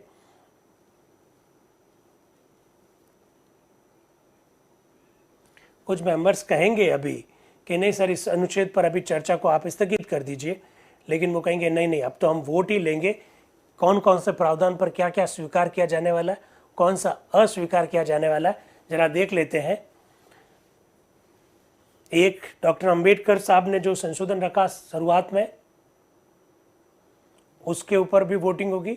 फिर मोहम्मद ताहिर साहब ने जो रखा कि उसे विधानसभा या विधान परिषद का ही सदस्य होना चाहिए, नहीं तो वो मंत्री नहीं बनाया जाएगा, मोहम्मद ताहिर साहब का ये संशोधन अस्वीकार हो जाएगा। इसके बाद प्रोफेसर सक्सेना जी का जो संशोधन था, कौन सा, कि नहीं उसे विधानसभा का ही सदस्य होना चाहिए, विधान परिषद वाला व्यक्ति मंत्री नहीं बनाया जाना चाहिए, उनका संशोधन अस्वीकार हो गया। इसके बाद में जो डॉक्टर अंबेडकर ने जो संशोधन रखा था वो तो ऑब्वियसली स्वीकार होना ही है, तो वो स्वीकार हो गया। तो बहुत सारे संशोधन स्वीकार हुए, बहुत सारे संशोधन अस्वीकार भी हुए, ये बात भी अपने को मालूम होना चाहिए। प्रोफेसर केटी शाह के जो संशोधन थे वो तो खैर अस्वीकार हुए, ये बात तो आपको मालूम ही है। इसके अलावा संपत्ति की घोषणा मंत्री करेंगे, आने से पहले संपत्ति की घोषणा करेंगे, मंत्री का पद जब छोड़ेंगे तब भी संपत्ति की घोषणा करेंगे। इस संदर्भ में भी जो संशोधन था वो अस्वीकृत हो गया और अनुच्छेद 144 का खंड 6 हटा दिया जाए, इस प्रकार का एक डॉक्टर अंबेडकर ने संशोधन रखा, वो स्वीकृत हो गया। और जो बॉम्बे को शामिल किया जाए, वो जयपाल सिंह जी मुंडा का जो संशोधन था वो अस्वीकार हो जाएगा। अभी देखेंगे आप, ये देख लीजिए, ये अभी आएगा। ये क्या हुआ,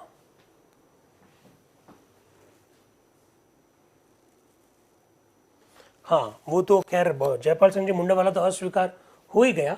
अब एक नया अनुच्छेद आ रहा है, अनुच्छेद 145, उस पर नजरुद्दीन जी अहमद साहब काफी दिनों बाद में आज आपको दिखाई देंगे। नजरुद्दीन जी अहमद साहब का एक्चुअली में विषय आ रहा है महाधिवक्ता। मुझे आपसे एक प्रश्न पूछ रहा है, महाधिवक्ता और महान्यायवादी, बहुत ध्यान से सुनना, बहुत ही काम की बात मैं आपको बताना चाह रहा हूं आज। अगर आप भारतीय संविधान का आर्टिकल 76 देखेंगे, which is related to office of the attorney general, and if you will see the article 165 which is related to the office of the advocate general, I think you all of are aware about it that attorney general is a supreme law officer of the government of India and advocate general is supreme law officer of the state government. I think you are aware. My question, मेरा सवाल जो है वो ये है कि attorney general और advocate general, महान्यायवादी और महाधिवक्ता में एक बहुत बड़ा अंतर है। महान्यायवादी को जो चीज प्राप्त है, वो चीज, वो बात, वो पावर, वो शक्ति महाधिवक्ता को प्राप्त नहीं है। वो कौन सी है आप बता दीजिए। आपका इतना गजब का कंसेप्ट क्लियर होने वाला है, मुझे लगता है कि बहुत बड़ा काम आज हो जाएगा। ये ठीक उसी प्रकार से जैसे हम सीएजी के अंतर्गत कंट्रोलर एंड कंट्रोलर का फर्क अगर समझ गए, तो ठीक उसी प्रकार का एक बहुत बड़ा काम आज हम लोग करने वाले हैं। My question is related to advocate general and attorney general की पावर में एक बड़ा अंतर है। वीरेंद्र भाई कह रहे हैं सदन की चर्चा में भाग लेना, ओके, पार्लियामेंट की मीटिंग में पार्ट ले सकता है अटॉर्नी, अच्छा। और आर्टिकल 86 नहीं है, 76 है प्रदीप भाई। अरे आपके सामने संविधान खुला पड़ा है तब भी नहीं देख पा रहे हैं।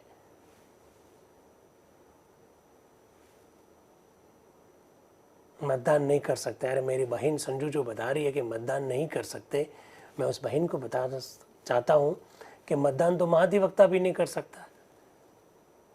महान्यायवादी भी नहीं कर सकता। ये क्या बात है? आप याद रखिएगा बहुत महत्वपूर्ण बात। अटॉर्नी जनरल को राइट टू ऑडियंस है। इंग्लिश में कहते हैं राइट टू ऑडियंस, हिंदी में कहते हैं सुनवाई का अधिकार। वो भारत के किसी भी न्यायालय में पेश हो सकता है, किसी भी हाई कोर्ट में, सुप्रीम कोर्ट में वो पेश हो सकता है। राइट टू ऑडियंस जो है वो महाधिवक्ता को नहीं है। महाधिवक्ता को राइट टू ऑडियंस यानी सुनवाई का अधिकार नहीं है। महाधिवक्ता भारत के किसी भी न्यायालय में जाकर अपनी बात को रख नहीं सकता है। आइए नजरुद्दीन जी अहमद साहब क्या कह रहे हैं महाधिवक्ता के बारे में। अपने कर्तव्यों के पालन में महाधिवक्ता को उस राज्य के जिसमें वह लगा हुआ है समस्त न्यायालयों में सुनवाई का अधिकार होगा और उस राज्य की ओर से पेश होते समय भारत के राज्य क्षेत्र के अंतर्गत अन्य सब न्यायालयों में भी उस जिनमें उच्चतम न्यायालय भी है उसे सुनवाई का अधिकार प्राप्त होगा। राइट टू ऑडियंस महाधिवक्ता को प्राप्त होना चाहिए। इस संदर्भ में संशोधन लेकर आए थे संविधान सभा के एक और बहुत एक्टिव मेंबर नजरुद्दीन जी साहब। ये एक्टिव मेंबर इसलिए मैं कह रहा हूं क्योंकि संविधान सभा के 7 मेंबर ऐसे जिन्होंने 1 लाख से ज़्यादा शब्द बोले, उसमें नजरुद्दीन जी साहब भी है। वो कह रहे हैं मैं चाहता हूं कि महाधिवक्ता को उस राज्य के जिसमें वो महाधिवक्ता है समस्त न्यायालय में बिना किसी विशेष प्राधिकार के सुनवाई का अधिकार हो और जब वह अपने राज्य की ओर से पेश हो तब उसे अन्य राज्यों में भी तथा फेडरल न्यायालय में भी ऐसा ही अधिकार प्राप्त हो। ऐसा नजरुद्दीन जी अहमद साहब कहना चाह रहे हैं। ठीक है। और फिर नजरुद्दीन जी अहमद साहब का इसी से रिलेटेड एक और संशोधन है। वो कह रहे हैं महाधिवक्ता के प्रसाद पर्यंत राज्यपाल के प्रसाद पर्यंत पद धारण करेगा और राज्यपाल द्वारा निर्धारित पारिश्रमिक पाएगा महाधिवक्ता। इस बारे में भी वो संशोधन लेकर आए और फिर वो आगे ये चाहते हैं, ये जो संशोधन है वो उन्होंने रखा। फिर डॉक्टर BR अम्बेडकर नजरुद्दीन जी से पूछ रहे हैं कि आपका संशोधन एक और भी तो है, कि आप उसको नहीं रख रहे हैं, ऐसा भी वो प्रश्न कर रहे हैं। अब KM मुंशी जी इस प्रश्न का जवाब दे रहे हैं राइट टू ऑडियंस का। अध्यक्ष महोदय, मैं अपने माननीय मित्र नजरुद्दीन अहमद द्वारा पेश किए गए संशोधन का विरोध करने के लिए खड़ा हुआ हूं। संशोधन का कारण यह प्रतीत होता है कि भारत के महाधिवक्ता और प्रांत के महाधिवक्ता के कार्यों के संदर्भ में शायद कोई भ्रांति है उनको। भारत का महाधिवक्ता, जिसे हम लोग अटॉर्नी जनरल कहते हैं, जिसका नाम हमने इस संविधान में महान्यायवादी रखा है, वास्तव में भारत भर में कार्य करने वाला अधिवक्ता है। उदाहरणतया जब भी संविधान की व्याख्या का कोई प्रश्न विचार में आएगा, किसी भी न्यायालय में उठेगा, तो उसमें उसे पेश होने का अधिकार है। प्रांत के महाधिवक्ता की स्थिति सर्वथा भिन्न है, ऐसा KM मुंशी जी कह रहे हैं। अपने प्रांत में तो स्वभावतः महाधिवक्ता होने के नाते उस प्रांत के समस्त न्यायालयों में उसे सुनवाई का अधिकार है, किंतु अन्य प्रांतों में महाधिवक्ता होने के नाते उसकी कोई हैसियत नहीं है। उसकी स्थिति वही होगी जो कि उच्च न्यायालय के एक अधिवक्ता की होती है, इसलिए उस पर लीगल प्रैक्टिशनर अधिनियम के उपबंध लागू होंगे। अन्य प्रांतों में महाधिवक्ता होने के नाते उसकी कोई स्थिति नहीं है, अतः कोई कारण नहीं है कि उसे भारत के महान्यायवादी के समान स्थिति प्रदान की जाए। इसलिए हमेशा ध्यान रखिएगा, महाधिवक्ता को राइट टू ऑडियंस नहीं है। भारत के विभिन्न न्यायालयों में पेश होने का उसे अधिकार महाधिवक्ता के रूप में नहीं है। वो एज ए एडवोकेट जा सकता है, महाधिवक्ता के रूप में नहीं जा सकता है, ऐसा KM मुंशी जी कह रहे हैं। तो आपको ये सब बातें मालूम होनी चाहिए। बहुत महत्वपूर्ण मोड़ पर हम इस विषय को लेकर आ गए हैं और ये सब बातें इतनी महत्वपूर्ण है कि मुझे लगता है कि संविधान को समझने के संदर्भ में हमको ये सब जाननी चाहिए। नजरुद्दीन जी अहमद साहब के संशोधन पर वोटिंग हो रही है और वोटिंग क्या हो रही है, वोटिंग हुई और अध्यक्ष साहब ने साफ साफ शब्दों में कह दिया कि ये संशोधन जो है संविधान सभा के द्वारा क्या कर दिया गया, अस्वीकार कर दिया गया। लेकिन महाधिवक्ता राज्यपाल के प्रसाद पर्यंत पद पर रहेगा। नजरुद्दीन साहब का ये जो संशोधन है वो स्वीकार हो गया और महाधिवक्ता की सैलरी जो है वो राज्यपाल तय करेंगे, ये भी स्वीकार हो गया। और इसके बाद में 2 जून 1949 की सुबह 8 बजे तक के लिए संविधान सभा की ये जो बैठक है वो स्थगित कर दी गई है। फीडबैक का लिंक अब शेयर किया गया है। क्यों शेयर किया गया? क्योंकि हमारे किशोर भाई ने प्रश्न का सही समय पर जवाब नहीं दिया। सही समय पर जवाब देते तो तुरंत फीडबैक का लिंक शेयर हो जाता। फीडबैक का लिंक मिल गया है, अब भर लीजिए। अभी मैं चर्चा भी मुझे आपसे करनी है। आज किसी मित्र को जोड़ना भी तो है, ऐसा मैंने कहा था। हालांकि आज 1 घंटा 40 मिनट हो गया है बातचीत करते हुए। लगभग पौने 2 घंटे की चर्चा आज हमने करी। आज कौन मित्र हैं जो आज फीडबैक देना चाहते हैं? वो अपना हैंड रेज कर सकते हैं। हैंड रेज करना तो आता है ना? नहीं, वहाँ हैंड रेज नहीं करना है, यहाँ डिजिटल मंच पर हैंड रेज करके बताना है। सॉलिसिटर जनरल कौन होता है? सॉलिसिटर जनरल एक्चुअली में महान न्यायवादी को मदद करने के लिए बहुत सारे लोग होते हैं, उनमें से एक वो व्यक्ति होता है सॉलिसिटर जनरल, जिसे हम लोग अतिरिक्त महान्यायवादी कह सकते हैं। तो कौन मित्र है जो आज जुड़ना चाहता है? वो हैंड रेज करे एक बार। हाँ, हैंड रेज यहाँ नहीं करना होता है, डिजिटल मंच पे करना था। चलो बगाराम जी को जोड़िए, जल्दी से जोड़िए। बगाराम जी अपना परिचय दीजिए और आधे से पौन मिनट में अपनी बात को रखना है। और इसके बाद में कौन जुड़ना चाह रहे हैं उनको भी जोड़िए। बगाराम जी बोलिए। नमस्कार सर, मैं बघाराम राजस्थान हनुमानगढ़ से, और मैं इसके सभी सत्रों में को ज्वाइन किया मैंने। बगाराम जी, मैं आपकी एक बात बीच में टोक रहा हूँ। ये बगाराम जी वो शख्स हैं जो संविधान सभा के विभिन्न सत्रों में हमेशा सुबह जुड़ते हैं। और जब सर्दियों में हम सुबह जब 7 बजे जब बैठक करते थे, उस समय ये रजाई ओढ़ कर चाय का कप साथ में लेकर इस सभा को रोजाना सुनते थे। ये बहुत अच्छी बात है। जी बगाराम जी। मैंने सभी सत्रों को ज्वाइन किया है सर, इसको आगे भी जारी रखा जाए। और एक बात कह रहा था कि आपके कुछ सेशन होते हैं ना जूम पर अलग से, तो हमें उसमें भी जुड़ने का मौका दिया जाए सर। बगराम जी, इस बार मैंने एक काम किया है कि मैं एक्चुअली मैं साल भर में बहुत सारे ऑनलाइन वर्कशॉप आयोजित करता रहता हूँ भारत के संविधान पर। इस बार मैंने क्या किया, अपने जो असिस्टेंट यहाँ बैठते हैं उनके नंबर मैंने शेयर कर दिए। वो नंबर इसी वजह से दिए हैं ताकि उस नंबर के माध्यम से हम आपको कभी भी लिंक भेज देंगे, तो आप जब चाहें जुड़ सकते हैं अपना रजिस्ट्रेशन कराते हुए। तो ऐसा इसलिए हमने व्यवस्था करी है।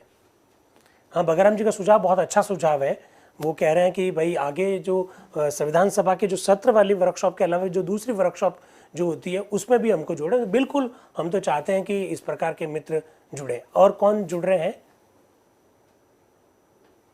एक अजय सांसी जी हैं, उनको जोड़िए। जोधपुर से ही हैं आप तो, शायद मुझे लग रहा है लिखा हुआ उनका नाम भी है। अजय जी शायद मेरे हिसाब से पहली बार इस वर्कशॉप में जुड़ रहे हैं। हाँ अजय जी बताइए। नमस्कार, मेरी आवाज आ रही है? बिल्कुल आ रही है। आप सभी को नमस्कार। मैं आपका सर्वप्रथम आपका और आपकी पूरी टीम का अभिनंदन करता हूं। मैंने अपने जिंदगी में ये प्रैक्टिकल सीखा है कि कानून या संविधान हम जितना प्रैक्टिकल अपनाएंगे या उसको प्रैक्टिकल जितना करेंगे उतना समझ आएगा। थ्योरेटिकल मेरे ख्याल से बहुत कम आता है या याद नहीं रह पाता, क्योंकि व्यवस्था और लिटरेचर बहुत ज्यादा है। जितना प्रैक्टिकल करेंगे उसे सीखने को मिलेगा, और आशा रहेगी कि सदा आपका मार्गदर्शन मिलता रहे। और मैं 2-3 एक विषय करना चाहता हूँ कि आप अपने क्षेत्र बस्तियों में शाम के समय बच्चों से चर्चा करें, जो आपने सीखा है बच्चों से चर्चा करें, क्योंकि आप बच्चों ठीक को है सिखा अजय जी, सकते हो, मतलब एक आप। बहुत महत्वपूर्ण बात बताना चाह रहे हैं। और मैंने भी बार बार आप लोगों से ये आग्रह किया कि हम जो 40-50 लोग यहाँ जूम पर और सैकड़ों लोग, हजारों लोग जो यूट्यूब पर देखते हैं, उस बात का दम तब निकलेगा, जब बात का मजा तब आएगा जब इस बात को आप आगे तक पहुँचाएंगे। आप जाकर संविधान सभा की ये चर्चा अपने यहाँ तक सीमित रख ली। मैं भी चाहता था तो अपनी ये जो जितनी भी जो महत्वपूर्ण बातें इन किताबों में मैं पढ़ रहा हूँ उसको अपने तक सीमित रख सकता था, लेकिन मेरे मस्तिष्क में बिल्कुल ये विचार है कि दूर दूर तक जो बैठे लोग हैं, गांव डाणी, जैसा अजय जी कह रहे हैं कि जो बस्तियां हैं, वहां जाकर अपनी बात जब तक नहीं करेंगे तब तक उसका कोई मतलब नहीं है। इस बात को आगे बढ़ाएं। आप जो अध्ययन और अध्यापन के क्षेत्र से जो जुड़े हुए लोग हैं उनसे मेरा आग्रह रहेगा, आप इस बात को आगे बढ़ाएं। अपने ज्ञान को मत रोकिए। अरे मेरे दिमाग में भी ये बात आ सकती है कि मैं इन बातों को रोक लेता तो पता नहीं कितना वो ठीक हो जाता, लेकिन नहीं, इन बातों को रोकना नहीं है। जैसे अजय भाई कह रहे हैं, बातों को आगे बढ़ाना है। Thank you very much Ajay ji, आप इसी तरह से आगे भी जुड़े रहे। एक और मित्र जो जुड़ना चाह रहे हैं, लिंक बराबर शेयर किया जा रहा है। एक मुकेश भाई को जोड़ दीजिए, क्या कह रहे हैं?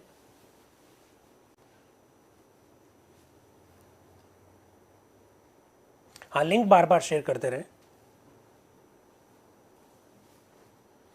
मुकेश भाई, मुझे लग रहा है आप भी पहली बार जुड़ रहे हैं, वर्कशॉप से?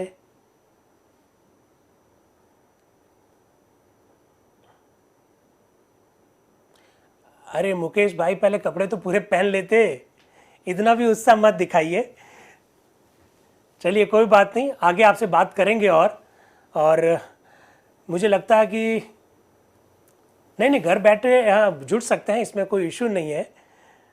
तो हम और बात करेंगे। दो साथियों को मैं हर सप्ताह जोड़ना चाहता हूँ, इस बात को भी थोड़ा आप ध्यान रखें। हर सप्ताह हम दो मित्रों से बात करना चाहेंगे, तो इससे बड़ा आनंद आता है, फीडबैक मिलता है हमें। और मुझे लगता है कि आज सभा को यहीं समाप्त करना चाहिए। फीडबैक का लिंक बिल्कुल बराबर शेयर किया जा रहा है, जवाब आप दे दीजिएगा। और कल यानी 2 तारीख को हम फिर चर्चा करेंगे संविधान सभा के इसी सत्र पर। Thank you very much and wish you all the best. Thank you.